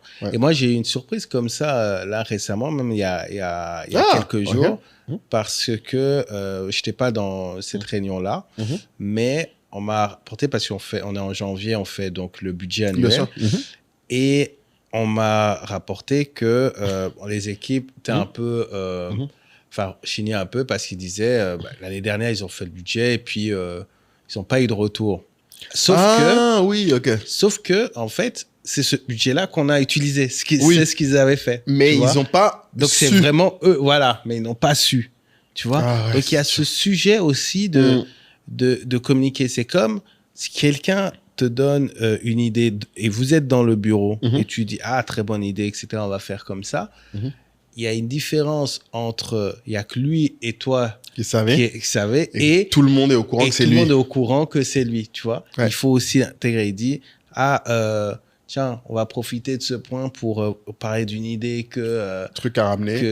Que Fabrice a ramené sur tel sujet. Donc, c'est différent. Oui, il y a un crédit à donner qui est différent. Tu vois, en fait, tout est process, en fait, tu vois. Ouais, mais tous les process, c'est des comportements, en fait. Ça où c'est devient dur. C'est plus tu dis à quelqu'un de faire comme ça. C'est toi qui dois avoir un comportement qui fait que les gens, après, créent un process. Et c'est pareil sur l'autre point dont il parlait, que j'ai bien aimé aussi. Il parlait des idées et puis il parle de l'intégrité. Où il disait qu'il n'aime pas la politique, il n'aime pas les gens qui mentent. Les mensonges, les mesquineries. Ça m'a fait rire. J'ai dit, bon, tout le monde dit ça. Mais il a dit un truc qui était rare. C'est il a raconté la fois où il y a eu la rumeur, il y avait eu des soupçons d'espionnage industriel, qu'ils ont viré des gens. Donc avec pleurs, fracas, tout le monde était au courant. Médias et tout. Et quand ils se sont rendus compte que c'était faux, 3 ans plus tard. 3 ans plus tard, j'ai fait, oh shit, ça c'est vilain ça. T'as foutu en l'air la vie des gens. Lui, il a proposé de récupérer les gens. Il y en a un qui a accepté. Un seul. Ce qui est déjà, lui, amen, hein. Mais je trouve que c'était un bel exemple d'intégrité. C'est reconnaître quand t'as tort et corriger. Le plus facile, c'est qu'ils auraient pu se rendre compte qu'il y a une erreur et cacher le fait que c'était une erreur. Oui, ou des fois, les gens disent « Ah, c'était une erreur. Salut, au revoir. » Oui, c'est sûr. Parce qu'en fait, le truc, c'est 3 ans après, frère. Et ça, c'est aussi une question de longévité. L'intégrité, ça se voit dans le temps. C'est quand... Parce qu'il est resté plus de 3 ans. Beaucoup de dirigeants restent pas forcément aussi longtemps pour assumer les conneries. Ou même, pire, l'intégrité, c'est des fois assumer des conneries qui n'ont pas été faites par toi. Dans ton équipe, quelqu'un peut faire un truc, tu peux, dans ton association, on te reproche ce que tu n'as pas fait, que ton équipe a fait, que toi-même tu désapprouves. Et souvent, en tant que leader, c'est dur parce qu'il faut que toi, tu prennes, tu dises, oui, c'est vrai, on a tort, on a merdé. Et tu prends pour toi. Et tu essaies de solutionner. Moi, ça m'est déjà arrivé plein de fois que des créateurs qu'on avait nous reprochaient quelque chose qu'un de mes employés a fait, qui n'est pas ce qu'il est censé faire. Mais je peux pas juste dire, ah, c'est mon employé qui a merdé. Ah oui. Non, parce que j'ai vu des dirigeants faire ça, je fais, wow, ne dis pas ça. Non. Ça, c'est le truc où, alors, s'il y a bien un truc où, moi, je suis pas quelqu'un très, tu vois, cassant dans une réunion, un call. Mais par contre, si tu fais ça. Ah, là, tu peux ramasser les gens direct. Ah oui, non, si tu dis, c'est un tel qui devait le faire, genre quelqu'un d'équipe et il l'a pas fait. Tu vois, juste comme ça, tu vois que ça vient. Et tu dis même pas le on, tu vois. Oui, c'est ça. Ah, là, ça, ça c'est un truc collectif, tu vois. C'est une intégrité collective que les gens... Mais après, le danger, c'est qu'il faut aussi savoir pointer la responsabilité. Mais que chacun le gère à son niveau. Ouais. Donc, après, ça, c'est... Ouais. Après, quand tu as fait des sports co... c'est les sports co qui amènent à ça, ouais. Parce qu'en fait, tu te rends compte que ça sert à rien. C'est comme dire, il a perdu la balle, il a perdu la balle. Donc, je vais pas aller courir pour aller, tu vois. Pour l'engueuler en mode, pourquoi t'as perdu la balle? Parce que ça résout rien. Ça stresse la personne. Après, par contre, oui, tu peux réfléchir au système pour qu'il ne soit plus en train de perdre la balle. Peut-être qu'il faut changer là où il est. Exactement. Mais ça, j'ai bien aimé en tout cas. Je trouvais le 7, on l'a déjà fait finalement. Ouais, le 7, on l'a fait, c'est bon. Ah, Alliance versus Fusion. Le concept du Keiretsu. Keiretsu. Je sais pas si vous connaissez ça, c'est vos histoires de manga, ça. Alors que dans les mangas, on n'en parle quasiment pas, mais c'est un concept. Mais il a parlé de plein de concepts. Il a parlé aussi du concept où là-bas, en gros, à un poste, s'il y a 2 candidats, c'est le plus âgé qui a le poste. Oui. Des trucs comme ça. Là. Ouais, mais c'est intéressant. Il y a vraiment une prime à l'expérience qui est folle. Et le concept du Keiretsu, j'aimais bien parce qu'il lui, il expliquait l'alliance. Il explique bien l'alliance Nissan, Renault, comment ça marchait versus la fusion. Et tu vois que c'est un équilibre difficile parce que c'est, en gros, on doit se mettre ensemble pour toutes les choses importantes qu'on fait tous les deux. Ouais. Si vous construisez un nouveau moteur, c'est pour les deux. Si vous fournissez quelque part, c'est pour les deux. Exactement. Mais par contre, dans le design, voire dans la gouvernance, chacun... Dans la distribution, dans le marketing, chacun fait ce qu'il veut. Mais en fait, je pense que je trouve ça intéressant parce qu'ils ont compris que culturellement, ils sont vraiment différents. Oui. Et alors, ce qu'il faut savoir, c'est donc Renault achète 36% de Nissan. Exactement, c'est ça. Mais ils n'ont pas fusionné. Oui. Et il expliquait que en allant sur le schéma classique que tout le monde connaît d'absorber l'entreprise, ils auraient eu énormément de questions. Et qui est le CEO? Et dans le comité, on met combien de pourcentage de japonais, combien de pourcents de français? Et voilà. Et donc, ça allait créer une guerre. Et où est-ce qu'on va mettre le siège? Et tout est une guerre. Et d'ailleurs, bon, moi, j'ai jamais vécu ça, mais c'est vrai qu'on entend très souvent que ça se passe mal culturellement quand il y a une fusion d'entreprises. Moi, je me souviens quand j'ai audité BNP Paribas, ils parlaient encore de la fusion BNP et Paribas. Ah ouais, j'avais oublié que c'était deux boîtes différentes, mais tu avais encore des fois des trucs, on disait, non, mais ça c'était à l'époque où c'était Paribas, là, ils avaient des trucs bizarres. Bon, on n'a jamais réussi à tuer, mais c'était nul leur truc. Tu te dis, et ça c'était peut-être, moi je suis arrêté 10 ans après. J'ai fait, mais c'est ouf. Mais c'est vrai que moi j'étais chez GDF Suez, et c'était, tu vois, il y avait Suez. Tu sentais un peu? Ouais, alors que parce qu'en fait, il y a toujours historiquement, tu sais, par exemple, tu vas dans tel bâtiment, ah ben je savais pas qu'on avait des bureaux là-bas. Oui, ben c'était le bureau de Suez. C'était chez eux là. C'était chez eux avant qu'on se mette ensemble. Donc ça prend du temps. C'est long. Et faudrait qu'on fasse un épisode sur les fusions là. On n'a pas. C'est vrai qu'on a pas fait. On peut en faire un. Moi, j'en ai essayé plein en plus. Toute ma vie, j'essaie d'en faire des fusions. J'ai encore jamais réussi à en exécuter une. Moi, je suis monsieur. Tu veux rassembler tout le monde. Je veux rassembler tout le monde. J'ai jamais réussi à exécuter le bordel, mais j'ai impulsé et proposé beaucoup de fusions. Mais intéressant parce que du coup, un truc que je trouvais qui était intéressant aussi dans le Keiretsu, je trouvais que c'était important aussi. Ah oui, il faut qu'on explique parce qu'on dit Keiretsu depuis. C'est la façon dont les gens se mettent ensemble pour fournir un même service ou bien. C'est ça. Donc, c'est toute la chaîne de valeur. Exactement. On t'assure qu'on va se fournir chez toi. Voilà. Et en échange, des sociétés différentes te produisent la même chose. Tu vois, si par exemple tu fais une société ici, alors on va dire un truc simple, quelqu'un qui fait des impressions de goodies. Ben, un Keiretsu de société de goodies, c'est plusieurs gars qui font des goodies similaires, ils font tous des porte-clés, des cahiers, des choses comme ça, mais qui ont une grosse commande, je sais pas moi, de Orange, d'un grand groupe, qui peuvent pas fournir tout seul. Ben, ils se mettent ensemble en disant, on va faire ensemble la fourniture d'Orange de ce service et on s'engage tous à produire la même chose au même format, à splitter l'argent de façon et on devient en fait une entreprise composée de différentes entités. Ouais. Et est-ce que tu penses que ça inclut également le scénario dans lequel où justement il y a la grosse commande et il leur manque de la matière première. Ouais, ils se partagent. Donc, ils vont acheter ensemble la matière première chez le fournisseur. Ou ça veut dire aussi que l'un d'entre eux qui a peut-être plus de matière première, il file aux autres. Voilà, tu vois, et c'est quand même particulier parce que c'est vrai qu'au Japon, tu as même des filières entières où ce n'est que ça. C'est des sociétés familiales qui se sont mises ensemble depuis des années. D'ailleurs, si vous regardez l'histoire de Samsung, c'est passionnant. Parce que eux, ils ont un autre nom, c'est les Pongyong ou les Pyongyang, c'est la même chose que les Keiretsu. À la base, c'est des familles qui font de l'électronique qui se sont mis ensemble pour former ce qui est devenu à terme la société Samsung.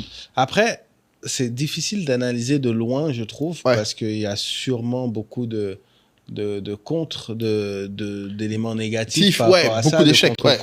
Non, mais même par rapport à l'environnement business, tu vois, parce que nous, on a grandi, on nous a appris...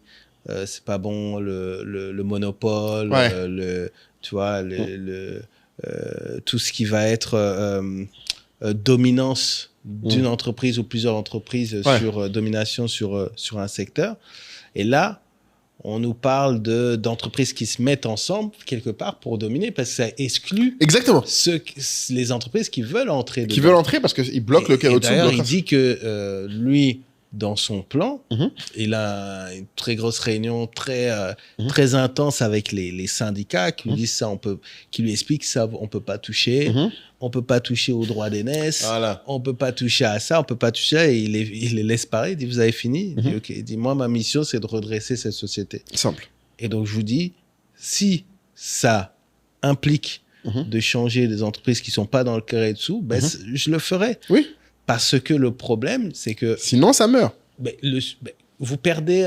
vous êtes en déficit de 20 milliards de dollars. C'est bien qu'il y ait un problème. Parce que le problème, quand tu vas sur ce type d'alliance, où tu jures fidélité à un fournisseur ou à un partenaire, s'il l'exécute pas, la performance. Oui, mais tu sais que c'est intéressant parce que ça ramène toujours le même sujet à... Le Japonais arrive à faire ça parce que c'est une société, à ce qu'on appelle à haute confiance mutuelle. C'est-à-dire que tout le monde présume que les autres vont faire leur taf. Par défaut. C'est ça la clé. C'est pour ça que par exemple... C'est comme ce qu'on disait sur les pays nordiques la dernière fois. C'est la même chose, on en parlait toi et moi. Voilà, c'est la même chose. Parce que là où la culture... joue. Parce que pour faire ça, il faut que tu partes du principe intimement Ouais. Mais c'est comme le fait que même si le feu est rouge et qu'il n'y a pas de voiture, les gens ne traversent pas au Japon. Mhm. Même quand il n'y a pas de voiture. En Allemagne aussi. En Allemagne aussi. Mais en Allemagne, tu as les mêmes modèles aussi. Mhm.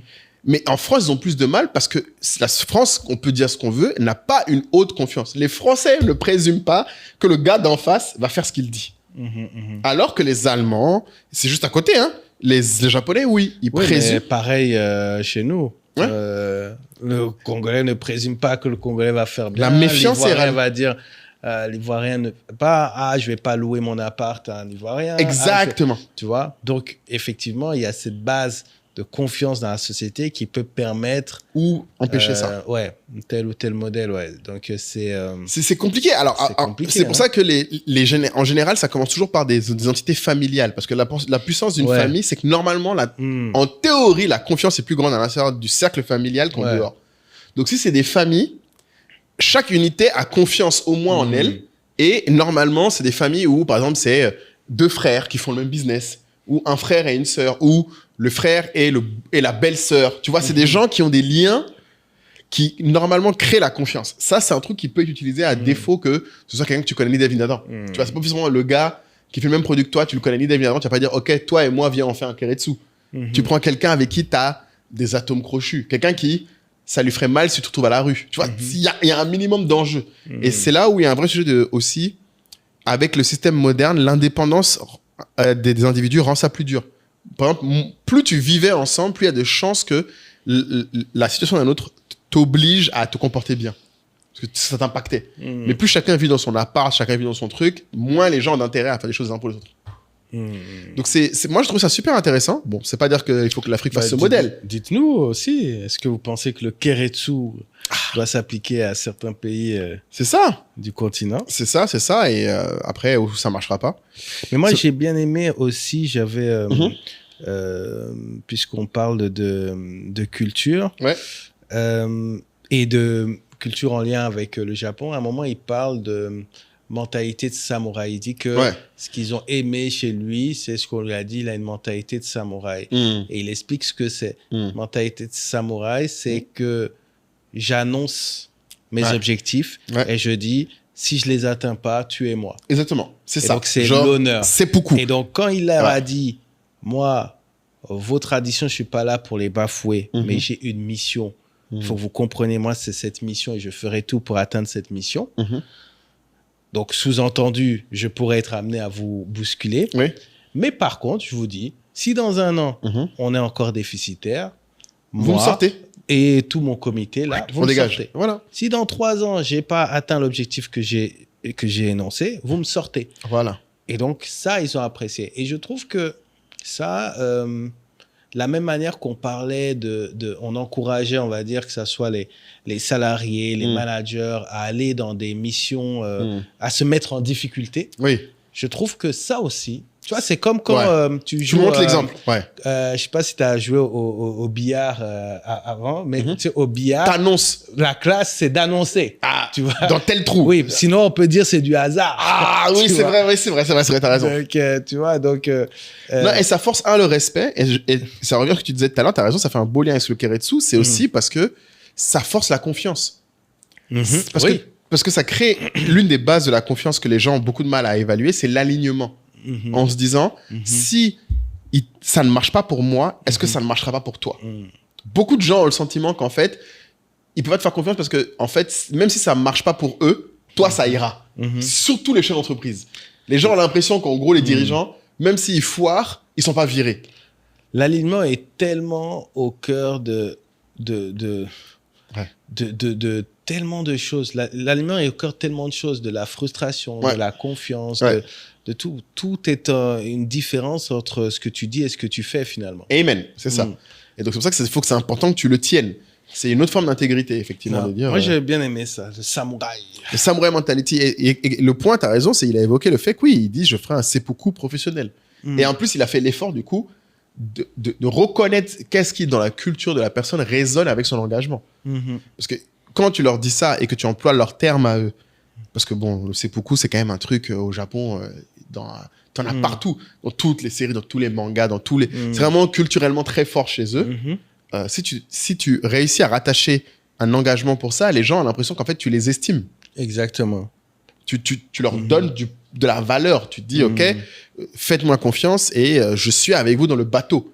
Parce que je pense que t'as raison, beaucoup de dirigeants, des fois, quand le changement ne se produit pas, tu sais, je sais pas si tu as déjà vu, il y avait une matrice du changement qui dit les critères nécessaires au changement. On fait ça en consulting. Les gens pensent que c'est la communication, les incentives, etc., etc. Et il y a un des points, c'est l'alignement. En disant, même si tu communiques bien, même si tu as les bons incentives, même si les gens, après, ont les capacités pour faire ce qu'il faut, si tu demandes un changement, mais que ce n'est pas clair pour les gens, qu'est-ce qu'ils y gagnent une fois que le changement est fait, ils peuvent ne pas le faire. Même s'ils ont compris c'est quoi le changement, même s'ils savent le faire, etc. Donc, c'était dans la conduite du changement. Il faudrait que je retrouve ce truc. C'était super bien fait. Action, routine, discours, symbole, c'est pas ça? C'est un truc où ils disent les trucs qu'il faut pour pouvoir exécuter le changement et t'en as et dedans il y a l'alignement. En disant qu'est-ce qui manque s'il y a ces différents critères. On te dit par exemple si t'as pas la clarté, les gens sont confus. Si t'as pas les incentives, les gens sont pas motivés. Si t'as pas, je me souviens plus c'était quoi. C'est un truc super clair. Intéressant, ça. Ouais, c'est une très belle matrice. Je sais plus comment ça s'appelle. On va trouver ça. Ouais, faudrait que je la retrouve et qu'on la mette, mais qui est très très très bien. Et que nous, on utilisait beaucoup en conseil, en disant, voilà, quand on proposait un plan de changement, on s'assurait de cocher tout ça. Et on le faisait d'ailleurs après, évaluer par les gens qui participaient au projet du changement. Est-ce que tu as la sensation que c'était clair? Est-ce que tu as la sensation que les incentives pour toi sont bons?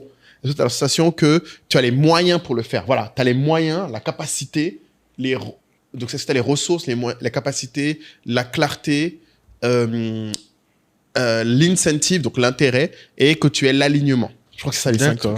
Ok. Il faut que tu aies tout ça pour que quand tu demandes à quelqu'un de changer son comportement, il le fasse. C'est-à-dire que même si tu dis à quelqu'un et tu lui expliques tout, s'il n'a pas la capacité, par exemple, ça ne servira à rien. Mais s'il a la capacité mais qu'il n'a pas les moyens, il va juste être frustré. Parce qu'il va se dire, je peux le faire, j'ai envie de le faire, mais tu ne me donnes pas les moyens. Donc, tu as tout ça à évaluer. Donc, c'est vrai que tu as raison. L'alignement est souvent le truc que moi, j'avais vu qui me manquait parce que c'est vrai qu'en entreprise, malheureusement, et c'est souvent ce que j'en reproche d'ailleurs au monde du business, en disant, ouais, nous, on n'a pas d'augmentation, mais les boss, eux, ils ont des super salaires et bonus et cachets. C'est ce sentiment de désalignement. En disant, la boîte performe bien. Tu vois là, je sais pas si tu as vu, Amazon, ils vont annoncer encore des profits records, et ils vont encore virer des gens. Oui, donc ça pour personne, là c'est difficile à comprendre. C'est très difficile avec quelqu'un qui est dans l'entreprise de se dire mais why on gagne de plus en plus d'argent et vous virez de plus en plus de gens. Mais parce qu'ils sont pas alignés. Mais là, l'alignement n'est pas entre les salariés et les dirigeants. C'est qu'en fait, les dirigeants sont alignés sur les shareholders. Oui, mais ça veut dire qu'ils ne connaissent pas l'alignement que suivent les dirigeants. Oui, exactement. Ils ne connaissent pas pourquoi les dirigeants font ça, parce qu'en fait, c'est simple. C'est juste pour vous faire monter le taux d'action parce que tu as un plus gros dividende par personne. Dernier point, savoir quitter. Et l'entourage. Ah oui. Parce que oui, dans l'interview, c'était je trouve un moment très, très puissant. C'est quand il dit qu'en fait, avant de se faire arrêter, quelques années avant, il aurait pu arrêter son mandat. Il a renouvelé en fait son mandat. Ses enfants lui demandent même d'arrêter. T'as tout prouvé. Il était au pic de la célébrité au Japon. Exactement. Il était vu comme un héros national. Rendez-vous compte, Nissan, c'est un fleuron. Il avait redonné la fierté même au Japon. Il y a eu des mangas sur lui. Ouais. Et au lieu d'arrêter, il a voulu continuer. Ça, c'est un truc qui est passionnant. Il y a vraiment une question de savoir s'arrêter au sommet. Et l'exemple qu'on donne toujours, c'est au basket, Michael Jordan. Ouais, non, laisse. On parle pas de ça. On va pas rentrer dans ça, non. Mais en fait, il y a un vrai sujet. Tu vois, les gens disent pourquoi LeBron James n'a pas arrêté. En fait, il y a un vrai sujet de... C'est très dur quand tu es dans l'amélioration continue, tout ce qu'on a dit. Quand tu es dans l'ambition, quand tu es dans l'intégrité, quand tu es dans tout ça, de te dire, en fait, enough. Ouais, mais avant, moi, je pensais ça, mais en vrai, qui suis-je pour dire à un individu arrête de dire à Cristiano Ronaldo, c'est bon, là. Ouais, c'est bon. Il a dit, il doit faire quoi, 1000 buts Oui, il doit faire 1000 buts en carrière. Là. C'est ça qu'il a dit, non? Ouais, donc... mais ce que je veux dire, c'est que je pense pas que ça touche à leur légende, tu sais, pour les sportifs. Oui, t'as mal fini, mais on s'en souvient pas dans 15 ans. Toi, quand tu penses Michael Jordan, tu penses pas je sais pas, c'était quoi, Washington, il était les Wizards, où il allait se gâter là-bas. Le tonton est revenu. Mais après, lui, c'est plus de raison. Quand on fait le documentaire, on parle pas de ça. Si, il parle de ça dans le truc de Last Dance. Attends, monsieur, c'était un moment. Parce qu'il est parti pour des raisons personnelles aussi, à la base. Mais il est revenu après bien. Donc, ce que je veux dire, c'est que c'est intéressant que, je pense qu'en tant que dirigeant, c'est un vrai sujet de choisir ses missions. Et ça va avec ce que tu avais dit tout à l'heure. Moi, je t'avoue, quand tu as choisi ce point-là, j'étais perplexe parce que finalement, je pense que, on n'a rien qui nous dit qu'il renouvelle par vanité. Je pense qu'il y avait encore des challenges, des nouveaux challenges, mais lui-même, la technologie. Non, avec le recul, avec tout ce qui s'est passé, il sait que avec les là, trahisons, avec on le met en prison. Ouais, là, c'est sûr que c'est difficile. Forcément, après, tu dis, j'aurais dû les écouter. Mais au final, il avait sûrement également des raisons valables de repartir pour un tour. Ouais. À part si, tu vois, il y avait des signaux, mais il n'y avait pas de signaux. Non, il n'y avait pas de signaux, mais je pense que ce qui est intéressant à creuser là-dessus pour moi, je trouvais que c'était vraiment intéressant, c'est un peu... Alors, c'est dirigeant, mais même entrepreneur, je pense qu'il y a un peu la notion dans tous les cas, et c'est un truc que je trouve que beaucoup de gens manquent, de se donner des délais de mission. Tu sais, chez Shopify, par exemple, ils font un truc où c'est tous les 5 ans, les membres dirigeants signent une lettre d'engagement.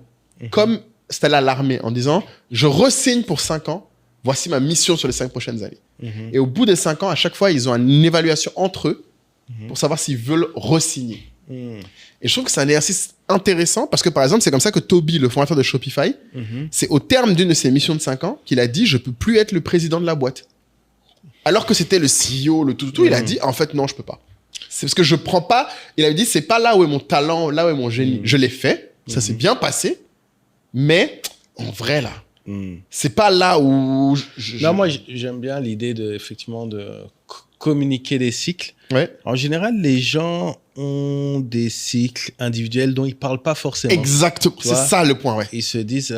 et d'ailleurs, même parfois, c'est a posteriori, ils disent, mine de rien, ça fait 5 ans. Ouais, il serait temps. Finalement, c'est un cycle, etc. Mais le faire a priori, ça peut avoir du bon parce que ta famille est informée. Exactement. Ton N+1 est informé, etc. Et ça te drive. Exactement. Etc. Mais c'est pas mal l'idée de motiver peut-être son cercle proche, son équipe rapprochée sur ce genre de choses. En alignant les gens en disant, mais en fait, toi, qu'est-ce qui sera assez aussi? Parce que ce qui est bien quand tu fais ça, c'est que tu te dis, quand tu arrives au bout des 5 ans, tu dois réévaluer ce que tu veux refaire. Et des fois, c'est là où tu te rends compte qu'en fait, ce que tu veux n'est pas forcément plus. C'est peut-être mieux, c'est peut-être moins, c'est peut-être différemment. Et c'est ces questions-là qui, je pense, lui, il s'est laissé, peut-être, il le dit un peu, qu'il s'est laissé entraîner dans la routine. En mode, quand tout marche, en fait, c'est tellement agréable que tu veux pas t'arrêter pour te dire, est-ce que vraiment, c'est vraiment ce que je vais faire à la fin de ma vie? Est-ce que, tu vois, et alors que, d'un autre côté, t'as des gens comme Tony Robbins, dont j'ai regardé le podcast là, il y a pas longtemps, il est en tournée, là, vu qu'il a sorti un nouveau livre. Mais t'as regardé lequel? Parce qu'il y en a beaucoup. Tous. T'as regardé avec Alex? Les trois, ouais. Avec Alex? Ouais. C'est incroyable. C'est incroyable. Il a réveillé. Alex Hormozy, on dirait que c'était un petit gars. On dirait un enfant de 3 ans, quoi. Oui, qui prend son coaching. Ah ouais, non, mais c'était une séance de thérapie. Live, mon gars. Et tu comprends pourquoi Tony Robbins, c'est Tony Robbins. Ah ouais, non, il est... Je sais pas quel livre il vend en ce moment, mais... Tu vas acheter le livre, ça vaut le coup. C'est sur l'investissement. Il a une connaissance de... En plus, il parlait pas du tout de ça. Ouais, à la fin, il en a parlé en disant que c'est ce qu'il a marqué que les gens manquaient. Mais ouais. Sa connaissance de l'être humain, elle est... C'est ouf. Elle est juste incroyable. Et chaque fois que Alex rigolait, il dit, tu vois ce gars-là, anabolique, Alex. Exactement. C'est une autre personne. Exactement. Et ça, tu vois, ça, je trouvais que c'est ouf parce que Tony Robbins, il expliquait justement ça. Que Alex, en fait, c'est ce qu'il n'a pas fait. En disant Alex Hormozy, il s'est auto-hypnotisé. T'as entendu ça? Ouais. Tu vois ce point-là? On le fait tous beaucoup. Je trouve les dirigeants, les oui, mais c'est la hustle culture. Voilà. Ouais. C'est le I have to. Lui, son mot, c'était duty. Ouais. Et il lui disait, en mode automatique. Ouais. Et voilà. Il lui a dit, c'est bien pour arriver là où t'es, mais maintenant que t'es là, déshypnotise-toi. Mais par contre, il dit, tu passes de push motivation à pull. Ouais, il faut que tu trouves quelque chose qui t'attire. Exactement. Ça, c'était très fort aussi. T'as vu? Ouais. Et je pense que c'est un peu ce qui a manqué un peu avec Alex. Je dis pas que l'un est lié à l'autre. Par contre, il a le mérite de poser la question. Oui. parce qu'il se rend bien compte qu'il fait $1 million de chèques à une association et ça lui procure rien. Rien. Et moi, j'avais kiffé, d'ailleurs, qu'il le dise, parce que ça tombe à pic, parce que moi, j'ai dit d'ailleurs à des amis, là, j'en parlais avec Kader, je disais, mais Alex Hormozy vient de battre le record du monde de vente de livres en 24 heures. Il avait pas l'air content. Moi, j'ai regardé le show. Je sais pas comment l'expliquer. Il avait l'air, genre en mode donne, mais il avait pas, tu sais, il avait pas souri. Non, mais parce que c'est tellement un gars de process. Ouais. Moi, je pense qu'il savait qu'il allait le faire. Exactement. Il avait tout fait pour que ça ne pouvait que. Ouais. Mais c'est toujours quelque chose, je pense, du coup, de intéressant. C'est pour ça que je milite pour ça. Après, c'est peut-être une conclusion. Mais c'est pour ça que c'était bien de le lier avec l'entourage. C'est que souvent, eux, ils peuvent t'amener ça, mais il faut laisser la place à l'entourage de faire ce qu'un peu Tony Robbins a fait, identifier la partie chez toi. Parce qu'il a dit, on est plusieurs personnes. La partie chez toi qui est la joie. Je sais pas si je l'ai dit dans le podcast. Je crois que je te l'ai dit à toi et pas dans le podcast. Mais après, moi, ma retraite du Vipassana de l'an dernier, là, en septembre, une fois que la boîte avait été vendue, mon focus, quand je suis sorti, c'est maintenant, je juge à la joie. Je ne juge plus au résultat ou au succès les trucs que je fais. Et ça change tout. Tu vois, je donne un exemple. Là, une exclue mondiale, je risque d'arrêter la piscine. Après, vous nous avez bassiné. Je vous ai bassiné là-dessus. Non, mais parce que... Mais parce que je me suis rendu compte que c'est un truc qui... Bon, c'était bien, surtout quand j'étais encore... j'ai monté ma blessure. Oui, c'était très bien. Tu pouvais pas faire de basket. T'as capté.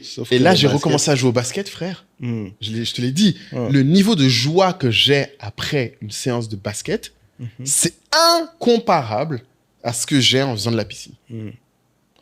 Après, tu vois, la définition de joie aussi, faut l'emmener parce que tu as parfois des éléments... court terme qui te procurent pas de joie, mais qui vont t'en procurer sur le long terme. Non, ça t'apporte du plaisir, pas de joie du coup. Mais il faut séparer les deux. Ouais. Moi, la joie, c'est vraiment le truc, je pense qu'on... un peu d'ivresse, quoi. C'est ça. Ouais. Tu te sens vivant. C'est le truc où ça t'évoque des sentiments positifs décorrélés du gain de quelque chose. Tu n'as rien gagné. Bien sûr, Tu n'as pas quelque chose en plus. Tu n'as pas consommé quelque chose. Et souvent, j'ai remarqué, la joie, et ça c'est un truc que j'ai vraiment remarqué, la joie vient de ce que tu as créé, pas de ce que tu as consommé. T'es pas joyeux parce que tu as mangé un super plat, en réalité. C'est l'expérience que tu as créée ou les gens avec qui tu as été qui créent de la joie, je trouve. Donc c'est ça mon Mais gros pari. tu vois, par exemple, moi, j'avais fait cette réflexion avec le temps en disant quels sont les moments où vraiment je pense à rien juste au moment. Et quand il y a eu la CAN, notamment en Côte d'Ivoire, tu vois, quand j'étais dans les stades, je me suis reconnecté. Ah, tu kiffais le foot? Ouais, tu vois, je me suis reconnecté alors que, et en plus, dans la foulée, PSG gagne la Ligue des Champions. C'est ça, vous étiez, alors toi, c'était ton moment. La RDC est une équipe potable, tout ça. Voilà. Non, on va reprendre l'abonnement Canal. Exactement, c'est reparti comme en 14. Mais, du coup, demain, alors je vais aller sur un truc un peu fou, mais tu vois, chaque fois, je fatigue. Si avec ça, je dis, ah là, il y a 2 semaines, il y avait Manchester United contre Manchester City. Je dis, normalement, mon niveau, j'ai les moyens, je prends le vol, je vais regarder le match dans le stade. Mais pour savoir cette joie-là. C'est ça. Non. Tu vois qu'il faut. Il faut charbonner avant. Il faut charbonner. Attends, mon gars. Non. Tu vois ce que je veux dire? Mon point, c'est intéressant ce que tu dis là. Sénégal, Maroc. Bon, allons à Rabat. D'ailleurs, même j'emmène Fabrice, tu vas me faire un vlog. Tu vas faire un vlog. C'est ça, non? Tu as ton passeport maintenant. Il va jamais te dire non, ça. Tu vois? Mais le point, ce que j'allais te dire, c'est qu'est-ce qui... Et bon, je vais faire mon Tony Robbins. Quand tu étais au stade, qu'est-ce qui t'a rendu joyeux? C'est le regarder le match ou les gens avec qui tu étais? Ou le fait d'être au milieu de gens? Ouais, c'est une combinaison des deux. Parce qu'en fait, Manchester, là, United versus Manchester City, t'aurais pu inviter des potes à toi et aller manger quelque part, aller regarder. Oui. En fait, non, c'est pas la même chose que quand tu es dans le stade, il y a une différence. Oui, non. Mais par contre, il y a aussi une joie dans ce que tu dis. Dans ce que tu dis, je suis d'accord. Ouais. Mais là, c'est pour ça que je t'ai directement dit, là, je vais... Au stade. C'est comme si tu me parlais de l'étage 1, tu vois, et je te parle de l'étage 5. Oui. 5, mais tu peux taper l'étage 1. Par exemple, je suis d'accord. Tu peux commencer à te trouver des gens avec qui spécifiquement tu sais que regarder le foot est cool. Mais c'est ce que j'ai commencé à faire, là. Un petit groupe, là. Il y a un bar à... Je vais pas vous donner l'adresse. Vous allez venir, c'est ça, venir squatter ton coin. Il se trouve que le propriétaire du bar est un fan du PSG, donc il diffuse toujours les matchs du PSG. Ah, mais voilà. Donc, du coup, on a un groupe. C'est le début du bonheur. Big up à Franck qui suit les trucs. Qui se reconnaît. Franck, Clem, Fabrice, Pure Mais ça, du coup, la question, c'est est-ce que en anticipation de ça, tu es joyeux? Quand tu penses à aller voir un match là-bas, et c'est ça qui est intéressant, c'est en anticipation et a posteriori. Ça dépend du résultat. Hier soir. C'était pas terrible. Le match nul contre Newcastle. Bon, tu vois, c'est ça le problème. Le problème du foot, c'est que c'est pas votre contrôle. Mais c'est vrai que ça fait quand même une parenthèse. Qui est ouf. Ouais, c'est un truc, puis tu débats, tu reparles de. Ouais. Tu vois, de trucs. Non, ça reste une passion. Ça reste, comme tu disais, hein, le truc de régénérer versus. Exactement. C'est pas repos, c'est de la régénération. Exactement. Voilà. Et ça, je pense que c'est assez important. Mais c'est ce que je pense, Carlos, lui, c'est ce que j'ai senti quand il a parlé. Quand je dis savoir quand s'arrêter, c'est, en fait, j'aurais dû dire plus simple, la leçon pour moi qu'il faut retenir pour tout le monde, c'est il faut se donner un objectif et une deadline. En disant, même si j'atteins l'objectif à cette date-là, je réfléchirai à quel est mon prochain objectif. Je ne prendrai pas un objectif. Et en parler, du coup. En parler. Parce que du coup, quand tu es le seul à savoir, c'est facile d'esquiver. Ouais, c'est clair. Et d'ailleurs, c'est intéressant parce que quand tu le proposes aux gens, souvent les gens, c'est une bonne mesure de l'amour qu'ils te portent. Les gens vont te dire des fois, mais en fait, je suis pas sûr que ça va te rendre plus heureux. Enfin, les gens ont une façon peut-être qu'ils vont pas pouvoir te le dire correctement. Mais ça fait le lien avec le dernier point d'ailleurs. L'entourage. Entourage et famille. Ouais. Puisque ce sont ses enfants qui lui disent oui. que là, tu as fini le game en fait. C'est bon. Que là, tu es en train de faire... Tu vas trop loin. Des arrêts de jeu inutiles. Exactement. Il les a pas écoutés. Mais bon, encore une fois, tu vois, c'est difficile a posteriori d'analyser ce genre de choses. C'est juste mais si tu me dis qu'il a dit que, lui-même a dit que il était dans une routine, dans de la facilité, etc. Bon. Il a dit qu'il a reconduit. Qu'il y avait des signaux. Il a reconduit mécaniquement. C'est ce qu'il a dit. Il a dit, j'ai reconduit mécaniquement. Ah ouais, donc sous-entendu, il n'avait pas envisagé une autre possibilité. Mais je pense que c'est important de se donner ces moments-là. Moi, je sais qu'en tout cas, c'est un truc qui m'a beaucoup aidé. Et quand tu parles à tous les grands, en tout cas les entrepreneurs, ou les grands dirigeants, souvent, ce qu'ils te disent, c'est « Ah, j'aurais peut-être dû travailler moins ». Sur la fin, notamment, ils se disent « Ah, j'aurais peut-être dû à tel moment, avec le recul ». Mais parce qu'en fait, ils se sont laissés... Mais qu'est-ce qui se passe quand tu définis un cycle, un objectif et qu'arrivé à la deadline, tu l'as pas atteint? Là, c'est un problème de est-ce que l'objectif était trop élevé ou est-ce que c'est bon objectif? Non, moi, je veux savoir, est-ce que tu ne dois pas remplir... Est-ce que c'est un motif pour empiler? Non, c'est pas un motif, c'est ça. Tu dois t'arrêter et te dire, ah, peut-être que c'est la fin de cet objectif. Moi, dans mon esprit, c'est ça. Non. En gros, il faut rajouter du temps. Non, parce que ça se trouve, c'est plus le bon objectif. Un, peut-être parce que tu as changé. Deux, peut-être le monde a changé. 3, purement et simplement, peut-être que c'est pas quelque chose qui te tient assez à cœur pour l'atteindre. Et là, la réalité, c'est de se poser la question, quel serait le nouvel objectif que je peux me donner? Sur un même horizon aussi long, ça peut être 1 an, c'est 4, 5 ans, mais quel objectif je choisirais? Est-ce que cet objectif-là même est lié à ce que je fais aujourd'hui? Ça se trouve, c'est pas la même chose. Tu vois, Tony Robbins, il a dit d'ailleurs que dans l'entrevue avec Alex Hormozy, que lui, c'était nourrir 100 milliards de personnes. Ça n'a rien à voir. Tu sais, le gars, c'est pas un gars qui fait de la bouffe. Mais il a identifié que les moments où il était le plus joyeux et ce qui l'a amené à faire ce qu'il fait, c'était que les gens qui n'aient pas à manger aient à manger. Et c'est après avoir fait tout ce qu'il a fait. Et il disait que lui aussi était dans cette routine. Donc souvent, ce que je dis, surtout on commence à être vieux, faut pas se mentir. Moi, j'aime encore mes cheveux blancs, mais ça va venir. Moi, je pense que ça devient un moment où il faut le dire. Quand tu as 20, 25 ans, c'est un peu moins valide. Mais quand tu arrives à, comme Carlos Ghosn, là, 50, 60, je pense qu'on peut commencer à tous se dire, bon, sur les cycles qui arrivent, faut commencer à... Et je reviens à mon truc habituel, les gens vont dire que je suis gore ou que je suis glauque, mais commencez par imaginer la fin. et je t'assure que Carlos Ghosn, s'il avait imaginé, genre s'il devait mourir demain, il n'aurait pas dit, c'est important que j'aille amener Nissan plus loin. J'en doute. Après, tu sais, je pense que, bon, il n'en a pas parlé là, mais... il y a forcément un moment donné où tu te crois au-dessus. Oui, du game. Tu penses que t'es intouchable. Surtout quand ça marche. Tu vois, il explique, c'est jet tous les jours. Ouais. C'est tout le monde dit que t'es le boss. Tout le monde... tu vois, tout ce que tu touches... c'est de l'or. C'est de l'or. Tu vois, à un moment, il se dit, that's what I do. That's what I do. Mais le truc, c'est que je reste convaincu que c'est ce que Hormozy avait le même problème. Ça peut être what you do, mais maybe not the right thing you do. Ça peut être, tu es là, le man, mais peut-être que tu ne passes pas du temps sur la bonne chose. Surtout que lui, il semble avoir un équilibre parce qu'on sent qu'il est très famille avec sa femme, ses enfants, etc. Donc, lui, il avait... de quoi, on va dire... se nourrir d'autres choses. Projets. Après, j'ai l'impression qu'il les a impliqués aussi dans son là, t'as vu, maintenant, il a un Insta et tout, maintenant, Carlos Ghosn. Il poste, hein. Donc, non, en tout cas, voilà. Moi, je pense que c'était intéressant que les gens au moins... Ah oui, c'est vrai. D'ailleurs, j'avais vu un Reels de lui qui m'avait marqué, que je trouvais très intéressant, sur la prise de décision. Oui. Vous disiez que la prise de décision, c'est une combinaison de l'intuition et de la data. Oui. Tu prends jamais une décision sans... que data ou que intuition. Ouais. Tu dois toujours avoir cette combinaison-là.